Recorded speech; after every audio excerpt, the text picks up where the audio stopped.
and then arresting them for breaking curfew. The images show a man being arrested and put into the back of a vehicle, almost a perfect copy of the iconic New York taxi. A 2016 Freedom of Information request by journalist Matthew Guerrilla found that the city's police force has a fleet of at least 5 so-called cop cabs, and that the NYPD has been using them since at least 2015. New York-based magazine The Gothamist put together a checklist of how to spot fake police taxis.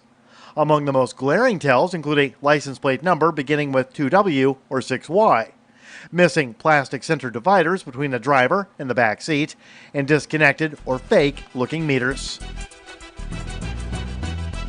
Over the weekend, the new narrative embraced by the White House would pin large U.S. protests against police brutality on Venezuela's president, Nicolas Maduro. The anti-media reports the Trump administration has had a problem with Maduro for a long time, and in just the past few months has also accused him of being involved in the drug trade, justifying a bounty on his head that culminated in a failed invasion by a private U.S. company.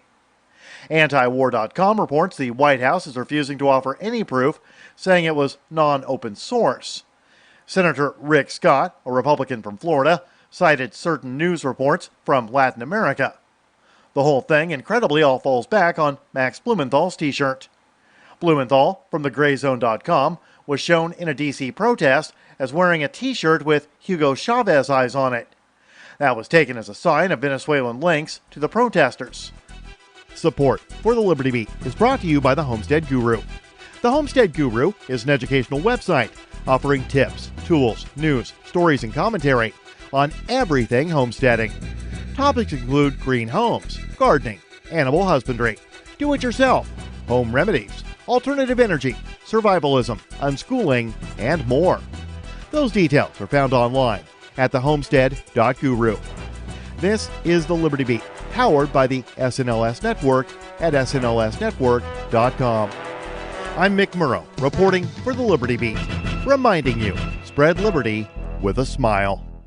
The American robin heralds the beginning of spring in temperate climates across North America.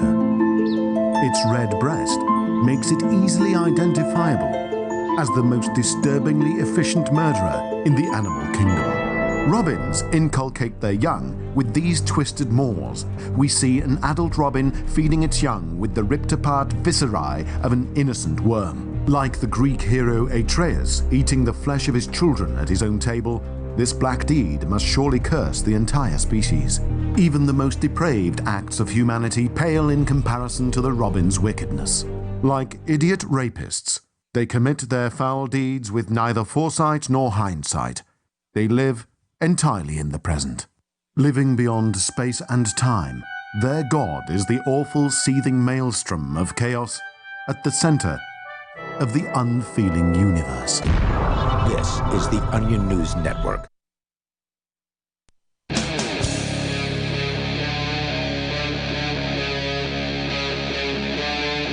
Free Talk Live.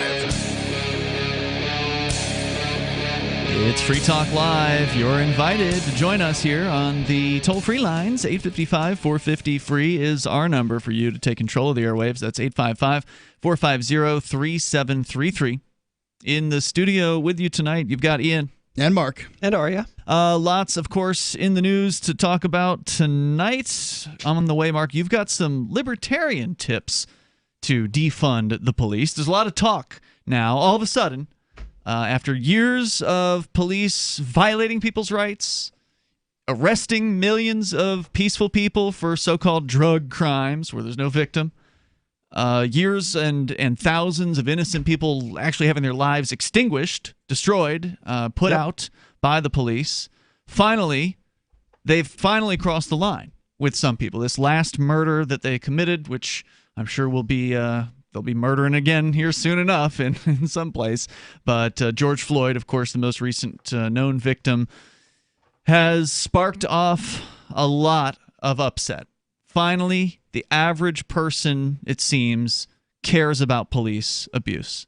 And I was talking with an ex-girlfriend of mine about this, she was really happy that an old friend of hers has taken up the protest against the police, and she, of course, felt like she was, now everybody's coming along, right? Like she felt like she was on the leading edge of this thing and was all alone. I'm like, well, that's what it's like being on the leading edge. You're usually out there alone. There's usually no one else around. It's just the few, the proud, the people that see reality for what it is and are speaking out against it. And for a long time, people thought we were crazy. Right? People thought that... Well, people still think we're crazy. Well, they still do. But at least on this issue, there's a lot more people who are going to have to admit, those guys on the radio, they were right about the police being out of control. Because now it seems like a foregone conclusion to people that now we're there, where people are rightfully upset. They're visibly upset. They want something to change. They're not really sure what it should be. And that's kind of where we find ourselves. And I think that's now. the real, for me, I've kind of kept my mouth shut during your little rant there. For me, as far as the not knowing what to do, is to the government people out there. This is what it looks like when you ignore people's reasonable protests for years and decades. This is what it looks like. Well, something got set on fire. Well, I mean, as a result. That's why. Yeah. I mean, the reason is because if government people would have come out and said that, the shooting of, and I can't even list off the names. I don't have them sitting here in front of me, but the kid in Cleveland who had a fake gun, the gun owner in Minneapolis who was shot, and these sorts of things. Duncan Lemp shot in his sleep to death. A variety of people where there's good complaints. Now, there's plenty of people out there that have been held up as virtuous saints who aren't.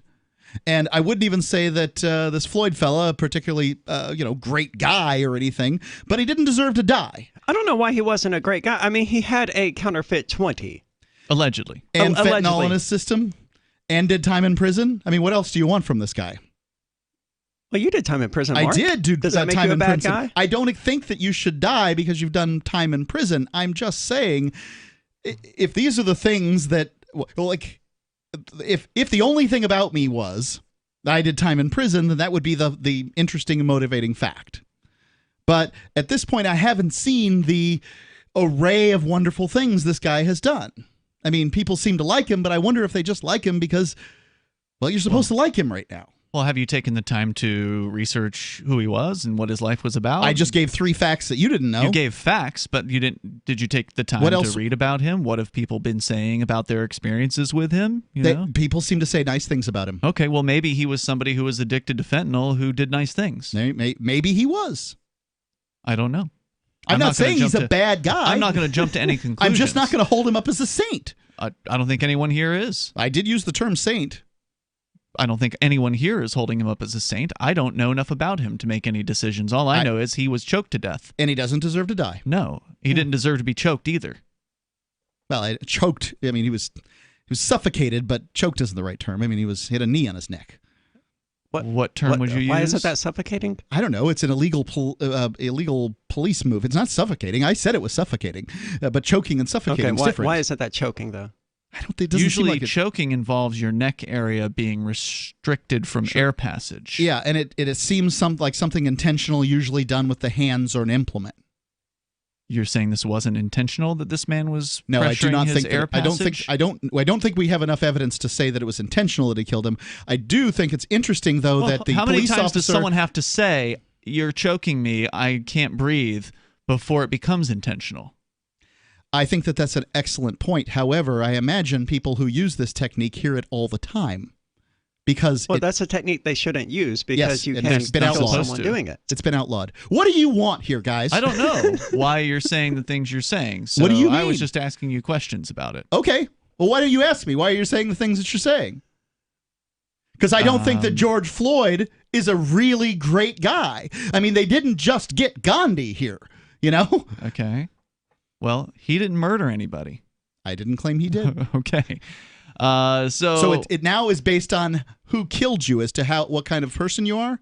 No. Okay. I said I don't know what kind of person he is. I haven't taken the time to research it. To me, it doesn't matter. He was not treated as any human being should have been treated in that circumstance. The aggravated burglary that he had, that he was involved in, says to me that he needs to. When was this? 2006. So 15 years ago almost. Yeah, it's been a while. Okay. You got to work your way out of that. Fentanyl isn't the way to do it. Okay. Well, I mean, he hadn't committed any armed burglaries evidently since 2006. To be lauded. Okay. For sure. I mean, you've had some alcohol since you got out of jail, right? Yeah. I don't want to judge the guy because he was on a drug that I personally don't approve of. Just passing a counterfeit 20, an ex-con passing a counterfeit 20 while with fentanyl in their system doesn't speak to me as like the angels singing. I don't It's think very anyone hears easy to end up with a counterfeit 20 and not Sure. even be It aware of could it. have been the case. Yeah. Yeah. But do you understand? Did he have more than one? I don't know. Okay. Well, that But would be revealing, right? Like Yeah.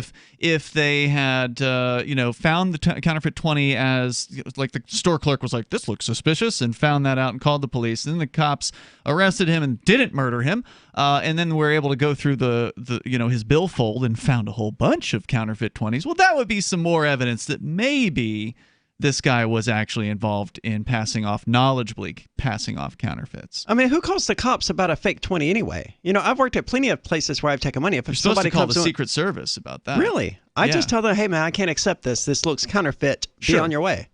Okay, one well, way that's something to handle do. it. That's I- one way to handle it. But I've I never think, known anyone that I worked with to call the We've read a police story over on the it. air where somebody got called, the police called on them over a $2 bill because the clerk wasn't familiar with them. well, some people are. I hate And yes, $2 bills, that man. person was black. Cash registers are not designed for $2 bills. Well, too bad. You can put it under the drawer. Put it in the True, but then you got to remember it later when you count cash. True. put it at the bottom of the ones. Yeah, Yeah, because it's an that option. won't make it worse. That's how it gets counted as a 1.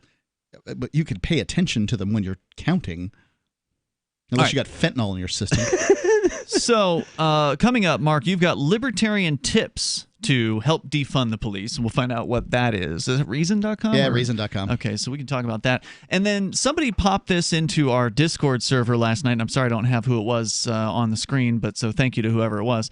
From an Officer A.Cab. A.Cab.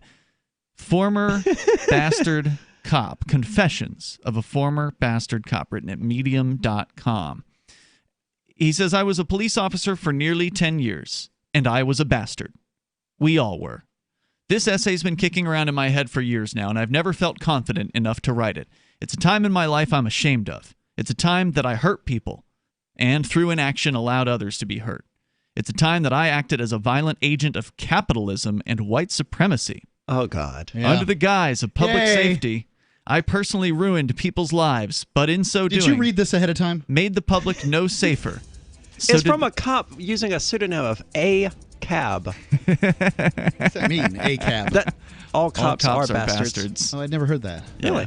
1312? Well, what, did you expect him to be a perfect libertarian or something like that when you heard the title? The toll-free number here is 855-450-FREE. That's 855-450-3733. You can bring up whatever you want. It's a guy who's got some regrets about how he behaved, and I think that's worth talking about. It's Free Talk Live. Bitcoin.com has launched a trading platform at local.bitcoin.com, allowing you to buy or sell Bitcoin Cash via dozens of payment methods like PayPal, Venmo, bank deposit, remittances, or meeting in person with cash. There are no ID requirements to sign up for and use the site, and all communications between buyers and sellers are encrypted. Finally, a global trading platform that respects your privacy. Visit local.bitcoin.com to get started trading Bitcoin Cash. Local.bitcoin.com.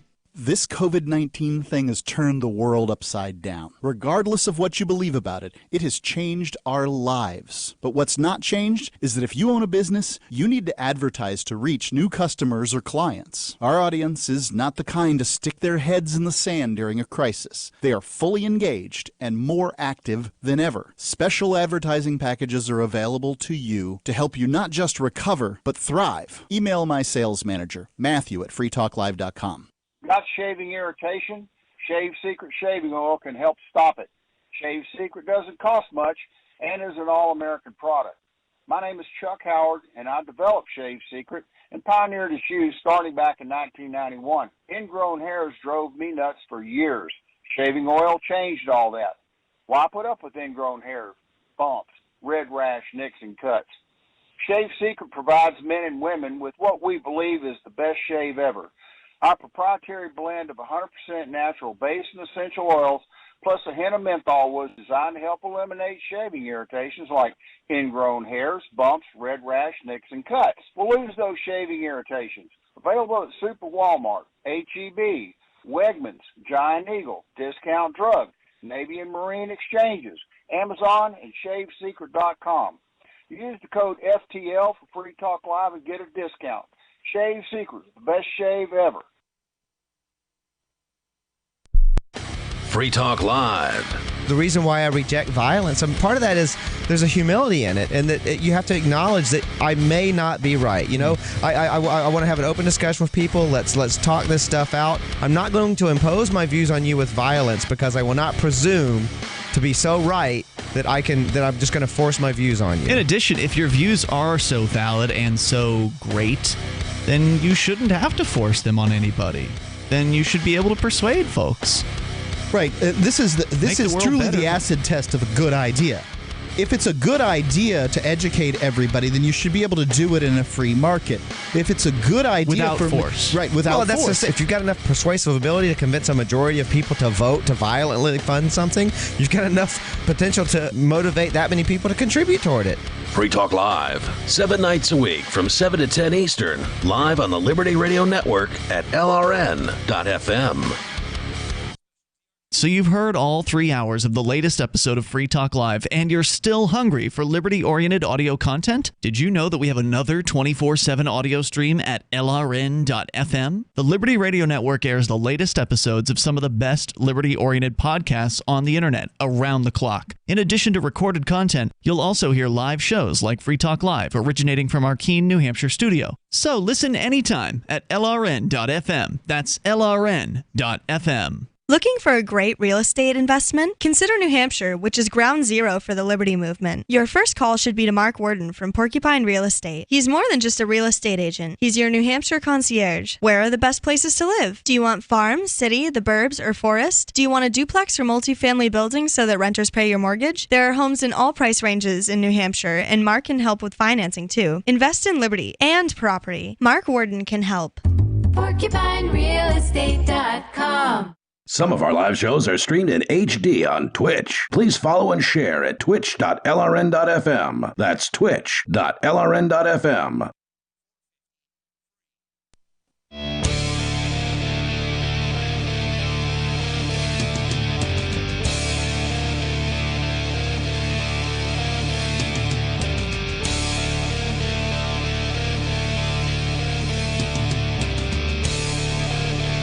Yes, it's Free Talk Live. You're invited to take control of the airwaves here. Our toll-free number is 855-450-FREE, like freedom. That's 855-450-3733. Intercoin's architecture enables programmable coins with a variety of applications. Merchants can add tags like books, food, or clothing to their products, and authorized users can see statistics on how the money was spent. Experts can analyze the local economy. Donors and investors can have more confidence. Everyone in the community can have real-time consumer price index to inform their democratic decision-making and address issues like rising prices or shrinking wages. Intercoin is attempting to regain some of our freedoms that are threatened on the internet and in meat space. We think that's important here on Free Talk Live, so important that we accepted $40,000 worth of Intercoin tokens from Intercoin Incorporated for advertising. If you think freedom is important too, check out Intercoin at intercoin.org. You can invest in this project and potentially make big gains, or just be involved and perhaps shape its future. That's intercoin.org. As we continue here, it's Ian, Mark, and Aria in the studio tonight. Story from Medium.com, written by an anonymous officer calling himself ACAB, ACAB, which stands for All Cops Are Bastards, and indeed the title of this article is Confessions of a Former Bastard Cop. And he talks about how, under the guise of public safety, I personally ruined people's lives, but in so doing made the public no safer.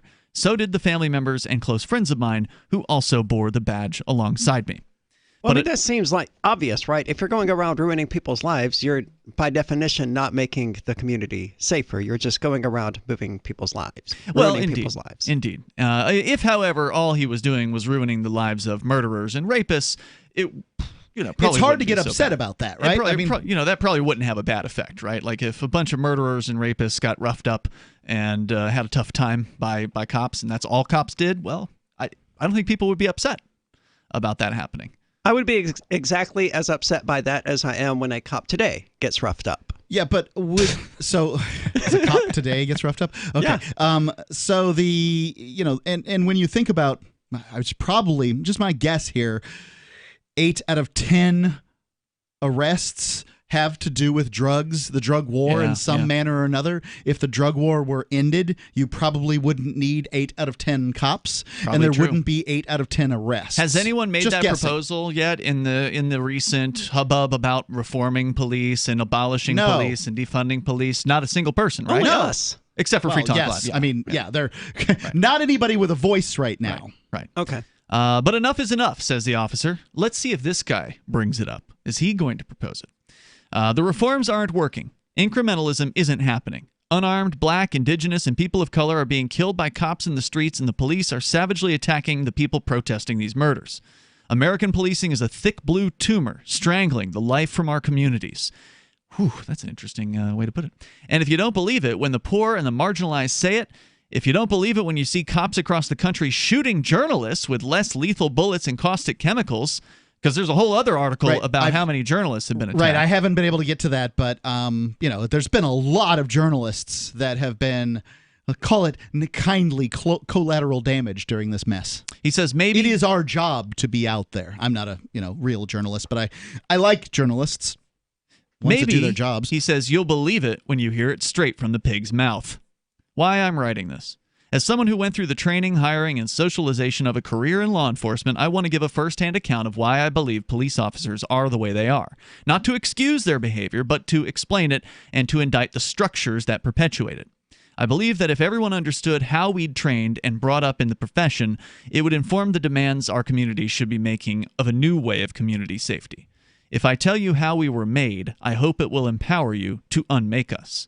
One of the other reasons I've struggled to write this essay is I don't want to center the conversation on myself and my big salty boo-hoo feelings about my bad choices. It's a toxic white impulse to see atrocities and think, how can I make this about me? So I hope you'll take me at my word that this account isn't... It's hard not to when people are like, hey, white people did this to your face, and you're like, I think I'm white. Maybe I should make it about me. Like, it felt like it was made about you already. So I hope you'll take me at my word this account isn't meant to highlight me, but rather the 100,000 of me in every city in the country. It's about the structure that made me and that I chose to pollute myself with. And it's my meager contribution to the cause of radical justice. Mark, I don't see it that way. If somebody says, white people did this or whatever, I interpret it as the people who did this to me were white. Not white people as this single monolithic entity that did this thing, just a common trait among the people who did it. I think that's a nice thing to think. But what do they mean? And probably, well, who knows what they mean. I think that it's a good way to look at it. I can't say that I've been successful at that every time, and probably not most of the time when those sorts of things, it feels like those sorts of things are leveled at me. And certainly, some people who level those accusations mean one thing and others mean another. What I mean is that we all talk in groups. Well, when we should be talking in individuals. I don't know that we do. Well, as long as we're using the English language, we kind of do. Okay. I mean, collectivism is built into it. We should talk about people as individuals. That's really important. And I think we're pretty good about that here. We on Free Talk Live do a pretty good job of that. We, the group called Free Talk Live, do a pretty good job of not talking in groups. Mm-hmm. But it's, as Aria says, built into the language and makes it difficult. I am not every white person that has ever lived. In fact, I'm not entirely white. So what? No one cares. It doesn't, somehow responsibility seems to lie with, I don't know, something. The only group that I can figure out here that has responsibility, besides the officers in question, are governments. Which are individuals acting in concert under a sort of crazy religious belief system that there is something greater than them, which is the state. But one thing that's interesting is so the United States allowed importation of slaves over the course of, I think it was 12 years or something. It wasn't 20 years. They then allowed the sale of slaves contained within the country for decades after that. And so if an organization should be responsible, the United States government perhaps should be that organization. They did not fulfill their 40 acres and a mule claim that they were supposed to give everybody. Not that this would have gone well, right? Like 40 acres and a mule probably would have been 40 acres in like Utah, someplace awful. But nonetheless, there's probably something that's owed here. And mind you, this whole government payout time was a great time to do it. We're writing checks, just write checks, call it reparations. But, you are correct in that it was the government largely that, did this and allowed it. But at the end of the day, it was individuals on the ground who were buying the slaves and forcing the slaves to work. Yeah, but and all of these people are dead anyway. Right? None of them are alive. Well, so the government that allowed that is not the government we have today. Okay. Is the government still evil? It is. But is the government of today guilty for sins of governments 200 years ago? I think that's a fascinating question, and I don't know how to answer it. Okay. But they do currently carry the label, right? They proudly fly the flag, and they are still the same incorporated entity, unless you believe the Civil War mumbo jumbo about the 14th Amendment and all that stuff, which may be true too. I don't know. We can talk more about that. You can call in about whatever's on your mind. Also, more confessions of a bastard cop coming up. 855-450-FREE. That's 855-450-3733. This is Free Talk Live. Do you want more businesses accepting Bitcoin Cash and Dash? Now with AnyPay, you earn passive income for every purchase at those businesses. Finally, a financial incentive to spread Bitcoin Cash and Dash. You made it happen, so you receive the rewards. Download the AnyPay Cash Register app and add your cryptocurrency wallet addresses. Then install it at a real-life business and tell us what you did at AnyPayInc.com. AnyPayInc.com. The next generation wallet is coming from Divvy. In just a few taps, you'll be able to send, earn, spend, and exchange digital money in seconds. Send money around the globe with only a swipe. Instantly exchange between Divvy, Bitcoin, and fiat right in the mobile app and withdraw directly to your bank account. Divvy already offers the first one-tap solution for earning passive income with crypto. Multi-tiered masternodes allow everyone to partake in the network. Visit DivvyProject.org. DivvyProject.org.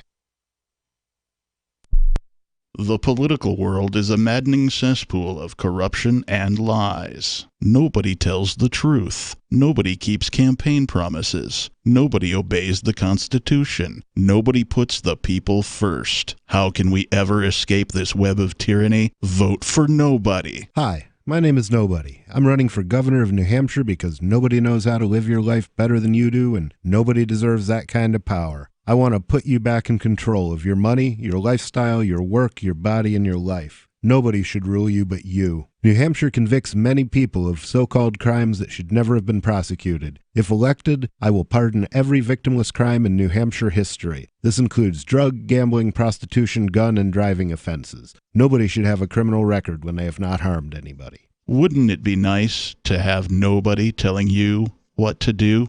Learn more at electnobody.com. electnobody.com. Are you tired of governments murdering people around the world? Stop using their money. There is an alternative. Bitcoin is a stateless, free market, non-political currency. Bitcoin cannot be inflated or controlled by any government. By using their money, you are helping the state. You have an incredible alternative available now. Learn it, use it, spread it. Get started with Bitcoin at Bitcoin.com. That's Bitcoin.com. If you want to know the latest about Free Talk Live before we go on the air, all you need to decide is how you want it delivered. It's your choice. Visit news.freetalklive.com to receive our usually weekly news updates by email. Plus, we have a Twitter account at twitter.freetalklive.com, and you can follow us on the decentralized Mastodon platform at toot.freetalklive.com. So please follow us at toot.freetalklive.com and sign up for our emails at news.freetalklive.com.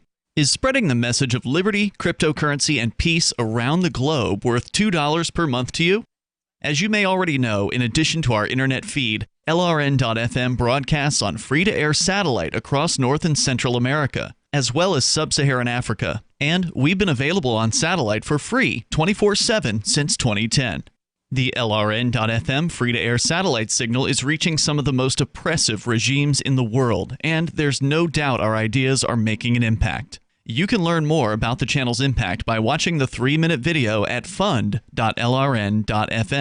If you'd like to help free minds globally with our ideas of liberty, cryptocurrency, and peace, you can donate as little as $2 per month via fund.lrn.fm. You can help us continue and expand our satellite broadcast to multiple continents. Visit fund.lrn.fm today, and thank you for your help. Don't forget to share the link on social media. That's fund.lrn.fm.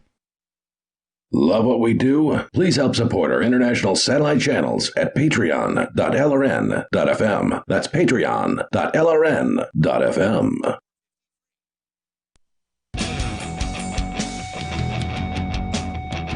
Free Talk Live. You're invited if you want to join us here. Toll-free number 855-450-FREE. That's 855-450-3733.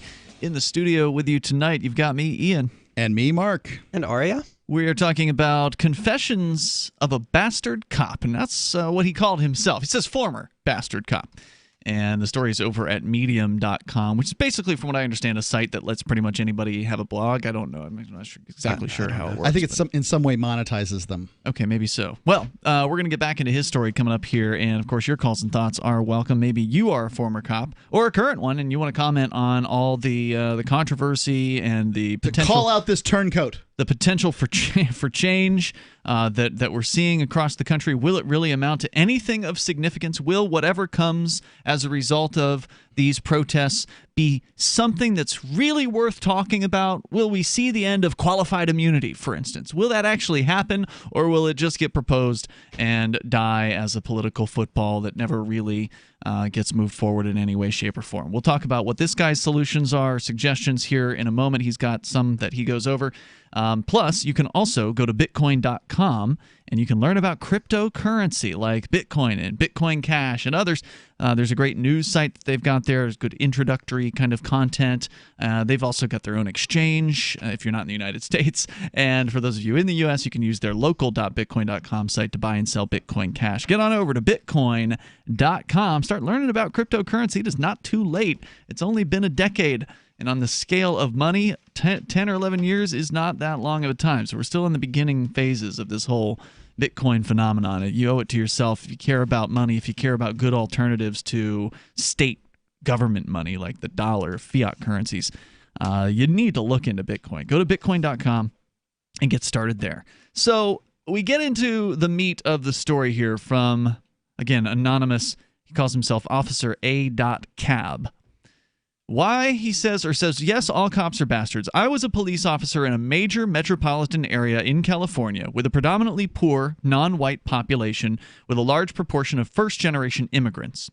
One night during briefing, our watch commander told us the city council had requested a new zero-tolerance policy against murderers, drug dealers, or child predators? No, against homeless people collecting cans from recycling bins. Okay. That's insane. See, zero tolerance for collecting cans from recycling bins. Is bins. it specifically the collecting cans, or is it homelessness? Well, let me explain. Okay. He says, see, the city had some kickback deal with the waste management company. Okay. Where waste management got paid by the government for our expected tonnage of recycling. When homeless people, quote, stole that recycling from the waste management company, meaning taking cans out of people's bins or whatever. Yeah. They were putting that cheaper contract in peril. Okay. So we were to arrest as many recyclers as we could find. Jesus Christ. And he did this. Even for me, this was a stupid policy, and I promptly blew Sarge off. But a few hours later, Sarge called me over to assist him. He was detaining a 70-year-old immigrant who spoke no English, who he'd seen picking a Coke can out of a trash bin. He ordered me to arrest her for stealing trash. I said, Sarge, come on. She's an old lady.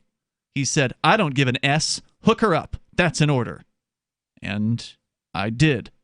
She cried the entire... What do you think should have been done in that particular instance? Because as a guy who has He should have slapped the sergeant and said, will you act like a human being?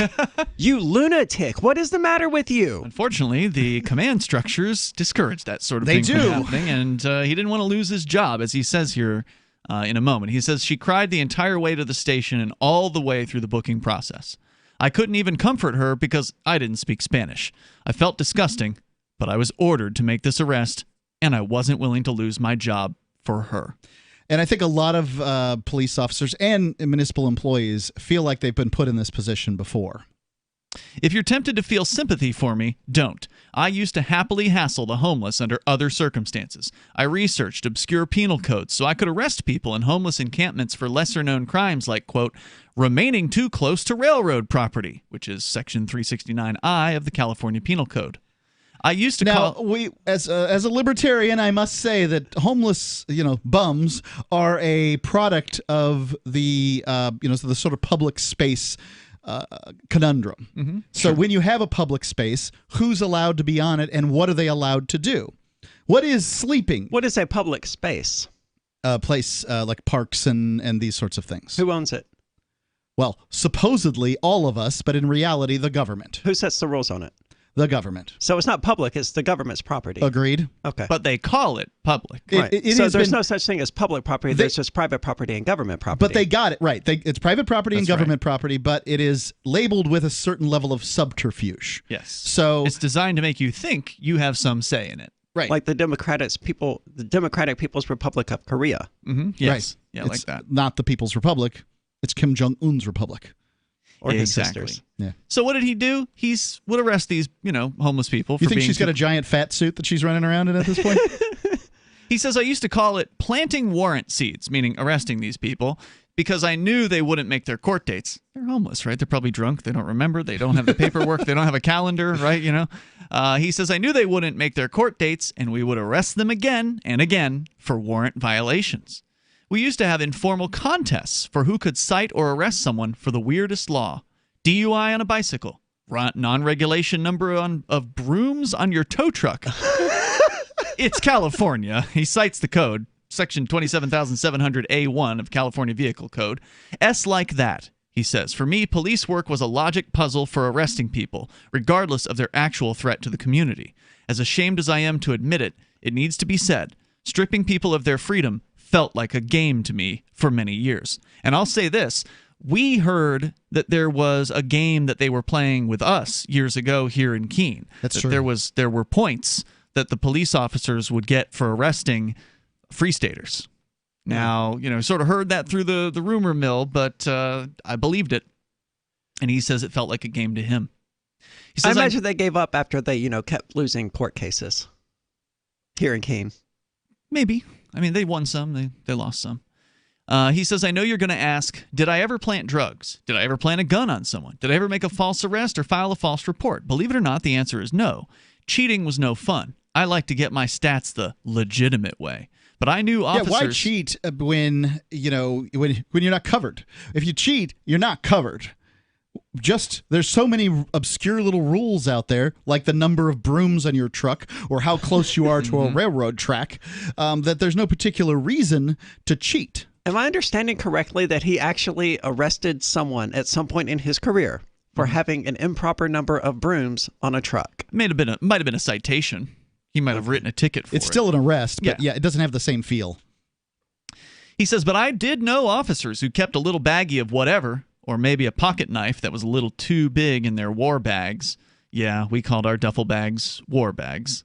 Did I ever tell anybody about it? No, I did not. Did I ever confess my suspicions when cocaine suddenly showed up in a gang member's jacket? No, I did not. In fact, let me tell you about an extremely formative experiment in my police academy class. We had a clique of around 6 trainees who routinely bullied and harassed other students, intentionally scuffing another trainee's shoes to get them in trouble during inspection, sexually harassing female trainees, cracking racist jokes, and so on. Every quarter, we were to write anonymous evaluations of our squad mates. I wrote scathing accounts of their behavior, thinking I was helping keep bad apples out of law enforcement, and believing I would be protected. Instead, the academy staff read my complaints to them out loud and outed me to them and never punished them, causing me to get harassed for the rest of my academy class. That's how I learned that even police leadership hates rats. That's why no one is changing things from the inside. They can't. The structure won't allow it. So As longtime listeners know, I spent 8.5 years in prison, and I can tell you on more than one occasion, officers asked me to somehow see something bad occur to a specific inmate. Now, I don't know. To see something bad that didn't happen occur, you mean? Like you saw him fall and hit his head kind of thing? Yeah, that kind of thing. Even though that didn't actually happen? Right. The cops beat him, and then they want to No, march it. what they're saying is they wanted me to beat him for them. Oh. And see, that didn't come across when you said see something bad happen to them. They wanted, me or somebody I knew to do something, and I knew that these people wouldn't cover me. And that's the reason I never They'd send did you it. down send you up the river. Right. Why would they? Why would they cover me? Toll-free number tonight, 855-450-FREE. Did they try to punish you back for not doing their bidding? More coming up here. It's Free Talk Live. Houseflies defecate every 4 to 5 minutes, spreading diseases and germs. Protect your food and your health with Bug Assault, a miniaturized shotgun, which utilizes ordinary table salt as ammunition. Non-toxic, no batteries required, only $39.95. Use discount code GCN and get an extra 10% off your purchase at bugassault.com. Fire your fly swatter. Get your Bug Assault today. So you're wearing a mask every day now? Yeah. Where are you getting them? Same website where I get my neck and body wraps, sunnybay.com. Really? And they're handmade, just like their wraps in the USA. Oh, and good quality? Oh, very good. These are disposable face masks. And they make cloth face masks, too. Good price? That's the best part. 10 masks for only $6. Wow. As a public service, sunnybay.com is now making cloth face masks by hand in the Seattle area and sourcing disposable face masks with level 1 protection at sunnybay.com. Get a 10-pack of high-quality disposable face masks for only $6 or choose a handmade, washable, reusable cloth face mask with high 2 layers of quality cotton fabrics. Supplies are limited. Get details and order at sunnybay.com, a Biomed DB design company. Go to sunny-bay.com for disposable or cloth face masks. Just click sunny-bay.com. That's sunny-bay.com. Are you afraid to go to the mailbox because of letter after letter from the IRS? Are they stacking on more and more penalties and interest? By now, you know the problem won't go away on its own. Don't let the IRS chase you to your grave with penalties and interest and liens and levies. You need real help now. I'm Dan Pilla. I wrote the book on tax debt settlement, and I help thousands of people solve tax problems they thought couldn't be solved. I can help you too. Call 800-34-NO-TAX or go to my website, danpilla.com. That's danpilla.com. danpilla.com.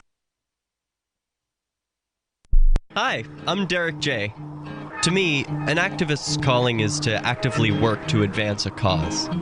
The cause for which I work is personal freedom. I believe my life is best when I engage in voluntary interactions and self-government. I reject the idea that anyone else has a higher claim to my life or my body than I do. I see people who call themselves the government as a threat to my personal freedom. I realize you may feel differently, but my relationship with the people who call themselves the government is completely involuntary. If Starbucks used some of its money to drop bombs, I wouldn't shop there. So why would I support the American empire? The empire does not require my consent. Derek J's Victimless Crime Spree. Watch it for free and order the Director's Cut DVD at victimlesscrimespree.com. That's victimlesscrimespree.com. LRN.FM now has a Discord. Discord is a free text and voice chat platform, and we now have our own server with a bunch of channels at discord.lrn.fm. You can join other listeners as they chat about various things during our live shows, or anytime, day or night. Discord software is available cross-platform, so you can have it on whatever device you want and take your chats anywhere. Join our Discord at discord.lrn.fm. That's discord.lrn.fm. So you've signed the Shire Society Declaration and are planning your move to New Hampshire to be around more liberty-oriented people. Next, sign up for the Shire Society Forum at forum.shiresociety.com. There are a bunch of people there who are already in the Shire, and they want to meet you. If you're already in the Shire physically, you should also come by the forums. Remember, not everyone uses Facebook. New people are signing up for the Shire Society Forum every month, so drop in and say hello at forum.shiresociety.com. Now you can follow LRN.FM on the decentralized Mastodon social media platform at toot.lrn.fm, toot.lrn.fm.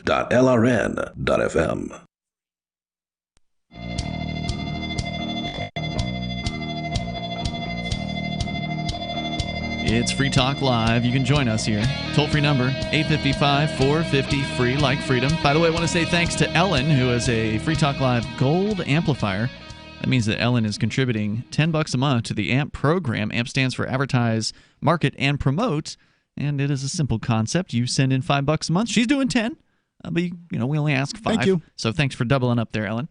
But if you do $5 a month or more, then you'll be part of the AMP program, and that stands for Advertise, Market, and Promote. It helps us get Free Talk Live on more radio stations around the United States, bring new internet listeners on board, expose new people to the ideas of freedom. So if you value what we do here and it's worth, the price of a fancy cup of coffee or a nice cheeseburger to you, then please send that over to us. You can use PayPal, you can use credit card, you can use Bitcoin BTC over at ampamp.freetalklive.com. You get some cool perks as well. And if you want us to give you a shout out like we did with Ellen, you do have to opt into that. So by default, you are sort of anonymous. But if you want to opt in to some recognition, you can do that. There's instructions you'll receive on how to do that once you join the AMP program at amp.freetalklive.com. We're going to go to your phone calls and thoughts and then back to confessions of self-described former bastard cop. But first, we've got Jason on the line listening in Arizona. You're on Free Talk Live, Jason. Hey, guys. Hey, what's on your mind? I'm pretty certain, and dang it, with all the commercials and stuff, I lost my train. Darn it. You got to write things down. It's always helpful to make just a couple notes, a couple bullet points about the things. I used to do ledgers and whatnot, but it says here you wanted to talk about war. That's all I got. Well, at this point, I'm pretty certain they're going to allow this person to get off. Which person? And the people that we're talking about with the cop. Oh, you're talking about the most recent group of cops that committed essentially a murder as a group in the streets of Minneapolis? Those cops? Yes. Okay. And the ironic is, I get a lot of disinformation, mostly from press, and the difficulty with trying to process it is what's true, what's fake, what's nonsense. And I've listened to you guys for a long time, Sacramento and Arizona, everything. And you guys are absolutely on point, but I have a feeling that this is going to take a toll for the worst. Just for the simple fact that when they release him and vindicate him, so to speak, we're going to erupt. I think I'm just going to make a prediction based on situations that have happened like this in the past. And obviously, there's nothing quite like the reaction that we've seen from this particular murder, because this has really touched something off that has been heretofore unseen as far as the reaction from people. But we've seen people get angry before about bad cops and murderous cops. We've seen this happen before, just not to this extent. But we've seen it happen before, and we've seen charges be brought before. We've seen the charges either be dropped, but we've also sometimes seen the officer convicted. Remember, there was years... I want to bring a couple of different 2 bullet points, I guess, at this point. Okay. Well, hold that thought here. I just wanted to point something out about a past example. So there was this cop in San Francisco who shot a man in the back as he was being held down on the ground by other officers. And he just literally shot the man in the back. He was under control. It wasn't like he was out of control or whatever. He claims that he slipped and that he accidentally grabbed, when he was going for his taser or whatever, some non-lethal device, oops, he accidentally grabbed his gun and then fired it into the man's back. That was his claim. He got found guilty in that case and sentenced to, I think it was 18 or 11 months or something. Yeah. It was less than 2 years in a jail cell. So this cop, or these cops who have been brought up on charges in Minneapolis, you may see them get convicted. If I don't wear a mask, I get 6 months. Well, yeah, they have a different set of rules for you and me and the rest, and then, the rest of us, than they do for the police. So I would expect that if the charges aren't dropped against these people, that you may see convictions, but to lower charges, for instance, to manslaughter, or you might see a plea deal, for instance, get cut at the last minute, or if it does go to trial, the judge may sentence them to the minimum possible sentence. So I think that you're correct in that these guys aren't going to get the maximum sentences, even if they are convicted. No, of course not. No. And I wouldn't doubt it if he gets acquitted, as pertaining to the one man in Minneapolis. Seattle kind of bothers me a tad bit. What's going on with Seattle? Apparently they took over the mayor's office and the police department and everything else. I heard something about this last night. Actually, Jackie was in our chat room in the Discord server posting like maps of certain sections of Seattle that apparently the protesters have completely... took over 6 blocks and kicked everybody out and told them basically go to your mom. They had... They don't have guns in Seattle? Nope. Now, when you say they kicked everybody out, there's the problem. Did they kick normal people out of their homes? The police department and the mayor. Interesting. Thank you, Jason, for the heads up on that. And if somebody else is out in Seattle and they've got an update on that particular story, I'd love to hear about it. Thank you. I definitely appreciate hearing from you, and we will see, because it's almost nothing that will likely happen to these officers, whatever the different possibilities are going to satisfy what people want to see happen. Well, let's be clear. If they took these guys and ripped their skin off on, the public square, pulled out their beating heart and stomped on it, the public wouldn't be happy, because the people who purport themselves as leaders of these groups wouldn't be better paid. And that's what it's all about, is that these groups, in many cases, are, run by some people who are never going to be happy about anything, because it's all about being perpetually upset. Right. If they're not, if there's not something to raise funds for, then... And I'll go further to say that they didn't raise the charges on this Derek Chauvin fella from 3rd-degree murder to 1st-degree murder to let him go. Okay? What do you mean? He's going to prison, and he's going to go for more than 10 years. Some people say that the reason they raised the charges was because they know they can't get the conviction at that level, and they'll have to drop There's them. a new news story out here from CBS that confirmed that there is a security guard from the club that is confirming that Floyd and Chauvin bumped heads while working at the nightclub. Oh, interesting. So this conspiracy theory that we've been purporting up to this point, that possibly these people knew each other, appears to have been met out. That they have at times had problems. So this could very well be a 2nd-degree murder. This could be a personal issue between these two men, is what you're saying. So, I mean, if Chauvin was applying illegal police holds, ones that he had been taught way back, but then things changed, and he knew that there was, possibly these were going to be bad, and he was just trying to make this guy suffer, he would be guilty of 2nd-degree murder by my estimation of what 2nd-degree murder means. I see this entire thing differently. I don't think that people or society or Black Lives Matter or anybody should be pursuing these cops being punished, right? I don't think it really solves because anything. I don't think punishment is what people should work for. I don't think it's two wrongs trying to make a right. I think the better solution would be for Black Lives Matter and these other groups to put forth solutions about how this may not happen in the future. Yes, I mean, certainly there's the argument that, if you just start punishing the cops, these things won't happen. But again, I don't think that's punishment's true. not super effective for curbing bad behavior. As we've seen. Right. And, Black Lives Matters hinges on, and this is the problem, when they didn't take the All Lives Matter moniker, they could have, right? They could have said all lives matter. We're calling ourselves All Lives Matter. And then there would have been far less to argue about. But it wasn't about that. It was about racism. And instead of making it about police brutality, they made it about racism. And we know the police brutality occurs. There's lots of statistics that get dubious when it comes to who did what when, as far as racism and that sort of thing. So I think that it should have been about police brutality from the beginning. But, I'm not black. I mean, it is about police brutality, and it has always been about police brutality. But the black community of the United States focused on the wrongdoings against the black community of the United States. I'm not particularly a fan of that, but I understand why they did it. I understand why they chose to. There's definitely an anti-police brutality, I would say, aspect to what's going on. Sure. I think that if you asked people, I would hope that if you asked some of the people at these protests, hey, just to clarify, you're not saying you want other people to be beaten as much as black people are beaten. You're saying you want people overall to not be beaten as much, including black people, right? Like, you're not saying you want equal beatings, right? That's what I would like to clarify, because that can be seen as a little unclear in some of the things that they're saying when they point out that blacks are targeted more often per their percentage of the population. I think they're probably right about that.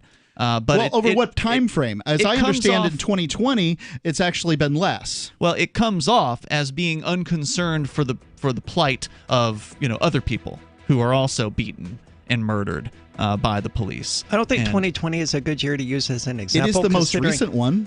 The country has been on lockdown for a quarter of half of the year so far.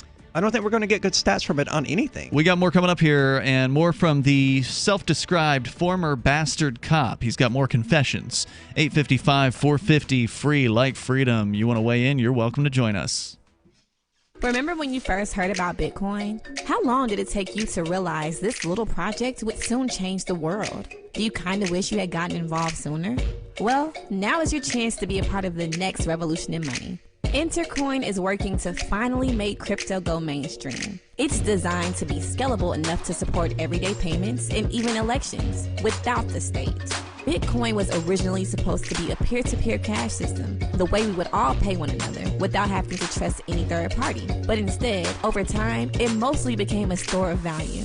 That's because every 10 minutes, the Bitcoin network must put all transactions into a block, and that block can only hold so much. If crypto is to become mainstream, for people to use it for everyday payments, we need a new architecture, one that is as secure as Bitcoin while being far more scalable. Check out intercoin.org to find out more and maybe pick up some of those coins for yourself.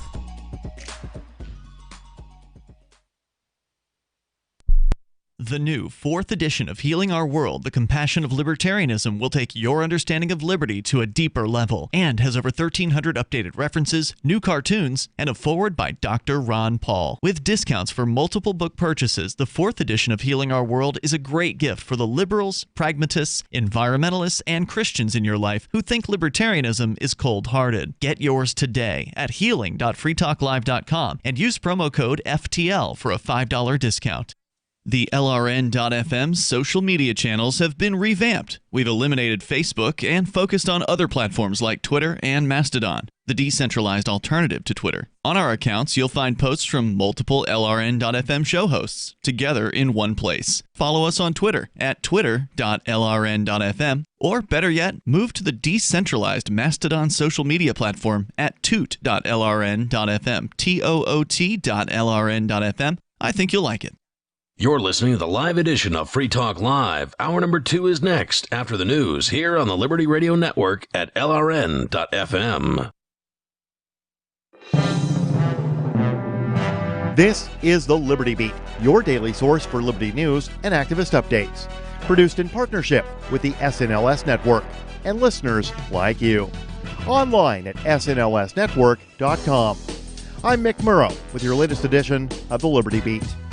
Gold is trading at $1,738, silver at $18.34, and Bitcoin is trading around $9,874. Today's gold, silver, and Bitcoin prices are brought to you by Brave Botanicals, high-quality kratom and CBD at reasonable prices with excellent customer service. Brave Botanicals is activist-owned and mission-driven. The Liberty Beat and Brave Botanicals believe so strongly in the power of kratom, we're giving it away for free. Just go to libertybeat.news/free kratom. This is the Liberty Beat at snlsnetwork.com. In the news, conflicting reports about COVID-19 have sprung from both official and non-official sources. On Tuesday, Maria Van Kerkhove, PhD of the World Health Organization, caused a firestorm of reactions from health experts across the globe after declaring in a press briefing that transmission of COVID-19 via asymptomatic individuals is very rare. Minpress News reports that less than a day later, Kerkhove was compelled to walk her statements back, clarifying that in essence, no one really knows. The harshest criticisms to the WHO's comments came mostly from the mainstream press, while the scientific community itself seemed more reserved and, in some cases, concurred. Professor Keith Neal, Emeritus Professor of the Epidemiology of Infectious Diseases at the University of Nottingham, conceded that the role asymptomatic transmission plays in the total number of new infections remains unclear, but symptomatic people are responsible for most of the new infections of COVID-19. Ever wonder where we find all the news to report right here on the Liberty Beat? Visit snls.news to get the world's most censored media published all in one place. Save yourself from the endless time spent searching for reliable alternative media. SNLS News makes it quick and easy. No ads, no clickbait, just raw headlines, 24 hours a day. Visit snls.news and get informed today without the corporate media spin. Your news now continues. Last week, a West Virginia law imposing strict reporting requirements for all asset forfeitures in the state went into effect. Enactment of the bill takes the first step that could lead to substantial reforms, including closing a federal loophole that allows police to bypass strict state asset forfeiture laws. Activist Post reports a bipartisan coalition of 2 Republicans and 1 Democrat introduced the House bill in February. The new law requires law enforcement agencies to report extensive details about asset forfeitures in the state, including the type and value of property seized and whether someone was charged with a crime when the property was forfeited. It also requires reporting on federal equitable sharing. Under the law, the information will be compiled on a publicly available website. After police in Seattle, Washington retreated from the Capitol Hill neighborhood, protesters took over the abandoned regime precinct and erected barricades to mark an autonomous zone for several blocks around it.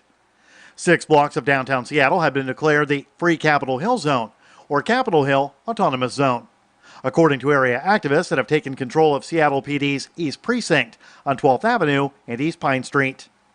The Free Thought Project reports journalist Julio Rosas tweeted photos from the zone, including flyers demanding that Seattle PD be defunded, and declaring that police will, quote, always be racist because capitalism requires inequality, end quote. Police Chief Carmen Best confirmed that her department evacuated the precinct on Monday evening as an exercise in trust and de-escalation. 2 days earlier, Seattle PD used flashbangs and pepper spray to push back demonstrators at 11th Avenue and Pine Street, just a block away, after they had moved a security barricade and allegedly threw objects at officers. Support for the Liberty Beat is brought to you by the Homestead Guru. The Homestead Guru is an educational website offering tips, tools, news, stories, and commentary on everything homesteading. Topics include green homes, gardening, animal husbandry, do-it-yourself, home remedies, alternative energy, survivalism, unschooling, and more. Those details are found online at thehomestead.guru. This is the Liberty Beat, powered by the SNLS Network at snlsnetwork.com.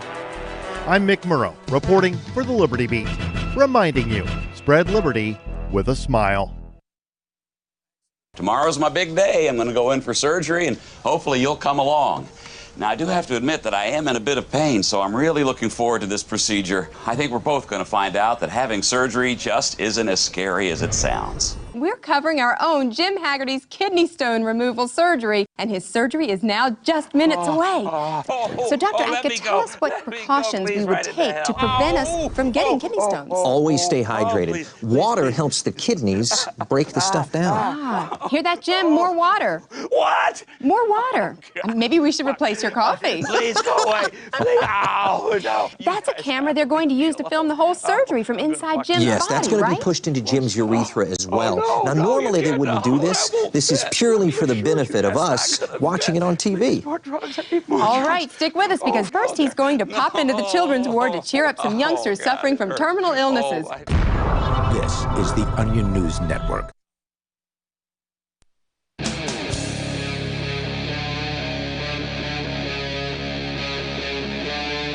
Free Talk Live. It's Free Talk Live. We do have some more information about what's going on in Seattle. We definitely want to get to that if we get the chance. We've been talking about a police officer, former officer, describes himself as a former bastard cop, and he's got some confessions to make. With you in the studio tonight, it's Ian. Mark. Aria. We're going to get back into that story. Of course, open phones as always. You can join us here. Take control of the airwaves at 855-450-FREE like freedom. That's 855 450-3733, or call in on our Discord server at discord.lrn.fm. So the last point the former bastard cop makes here is that even the leadership in police hates rats, snitches. During his training, police academy class, he was given the opportunity to write what he thought were anonymous evaluations of his squad mates, and he wrote scathing accounts of their behavior, thinking that they would keep it to themselves. They ended up reading. Was it an assignment to write these things, or did he just sort of do it? He says we were to write, meaning it was assigned. Okay. And so he then his evaluations were read out loud, which caused him to get harassed for the rest of the academy class. And he says that's how he learned. So he did initially try to be, he went into the system thinking he was going to be a good cop. I think he did think that. It seems that way. I mean, if he was like, hey, they're sexually harassing people and causing problems. Usually if you talk to a police officer and ask them, what do you think of the quality of your cohorts? Do you think there's some people in there that probably shouldn't be cops? I'll say, yeah. Yep, but they won't do anything about it. And that's, what can they do? And that's the point of what I'm telling you, he says. Whether you were my sergeant legally harassing an old woman, me legally harassing our residents, my fellow trainees bullying the rest of us, or the bad apples, which he puts in quotes, illegally harassing S-bags, we were in it all together. I knew cops that pulled women over to flirt with them. Oh, my God. I knew cops who would pepper spray sleeping bags so that homeless people would have to throw them away. I knew cops that intentionally provoked anger in suspects so they could claim that they were assaulted. I was particularly good at winding people up verbally until they lashed out so I could fight them. And by the way, this corresponds with what Barry Cooper had told us a decade ago when we had him on, former Texas law enforcement officer of the year or whatever it was, drug cop of the year in Texas. He changed his mind, changed his behavior, and came out against this insane police state. It happened to me when I was at the airport. A Londonderry police officer, I had an ID that was expired. I thought it would be a good idea to leave my driver's license in my car where, I don't know, I'd need it. And I had this old temporary driver's license that showed my picture and had my address on it. This will be great for when somebody asks for an ID because it clearly identifies me. Nope, it's expired. No good. It's not you anymore. Right. That guy, that's literally what happened. The TSA, these wannabe cops, they couldn't be, right? They couldn't be mall cops. Mm-hmm. And they freaked out. Then they're like trying to manhandle me at the TSA You're not a person. thing. And I'm like, get your hands off of me. This is an ID issued by a government. It's expired. Mm-hmm. Do you know the terrorists on 9/11 used expired IDs? and like, what? What? This is complete. Of course, it's stupid. So, they're like, hold on, I've got to get the head more on. And off they run. But the police officer's there, and he's like, you got a problem? Like classic schoolyard bully crap. Yeah. You have to remember this, Ian. This happened probably a decade ago. And what, I was there for this? No, you were, but I certainly reported it on the air. Oh, okay. And he doesn't remember it then. It sounds like a good story, though, so please keep going. But I mean, who says, you got a problem? Who says that? It's not that could be said. Were you looking at him? No. Okay. But if I was, so what? I pay your paycheck, pal. Right. And so then at some point or another, they surround me, and then a Londonderry police officer brings in a dog, as though I am more likely to have drugs because I have an expired driver's license. Well, you could have been really high, and that's why you didn't. So finally, after all of this, they just pat me down and send me on my way. The TSA did. Yeah. So, that's because you don't need an ID to fly, right? You don't need one. At least that's what our old co-host Sam Dodson learned a decade ago. Now, that may be changing in October. They want you to certainly believe that it's going to be changing when they then claim they're going to require a so-called real ID. I've flown an expired ID. Yep. Last year. Last year? Yep. Okay, good to know. But again, supposedly going to change in October, so we'll see what happens. That's what the TSA has signs up saying. But I mean, there are signs up here at the store saying that masks are required. True. That's a good point. We're only going to be able to find out one way, and that's when somebody tries it toward the end of the year. So he says, I knew that the cops provoked anger in suspects so they could claim they were assaulted. I was particularly good at winding people up until they lashed out so I could fight them. Nobody spoke out. No one stood up. And no one betrayed the code. None of us protected the people, you, from bad cops. And this is why all cops are bastards. Even your uncle, your cousin, your mom, your brother, even your best friend or your spouse, even me. He means if those happen to be police in your life. Sure. Because even if they wouldn't do the thing themselves, they will almost never rat out another officer who does the thing. Whatever thing we're talking about. And that's not surprising that this institution that, utilizes snitches out in the community hates them within its own ranks. And nobody likes snitches. Well, the police do. No, they don't. They don't like snitches who are snitching on them because they don't like want to snitches be in the community snitched on. either. Well, they're not like friends with them. They're not going to invite them over for a barbecue, but they like exploiting them. Well, sure. Okay. I guess I should have been clearer. The guy that beats and kills hookers doesn't like hookers, okay? Yeah, that would be a sicko. Yeah, just because he uses them. Okay. So he says I could write an entire book of the awful things I've done, seen done, and heard others bragging about doing. But to me, the bigger question is, how did it get this way? While I was a police officer in a city 30 miles from where I lived, many of my fellow officers were from the community and treated their neighbors just as badly as I did.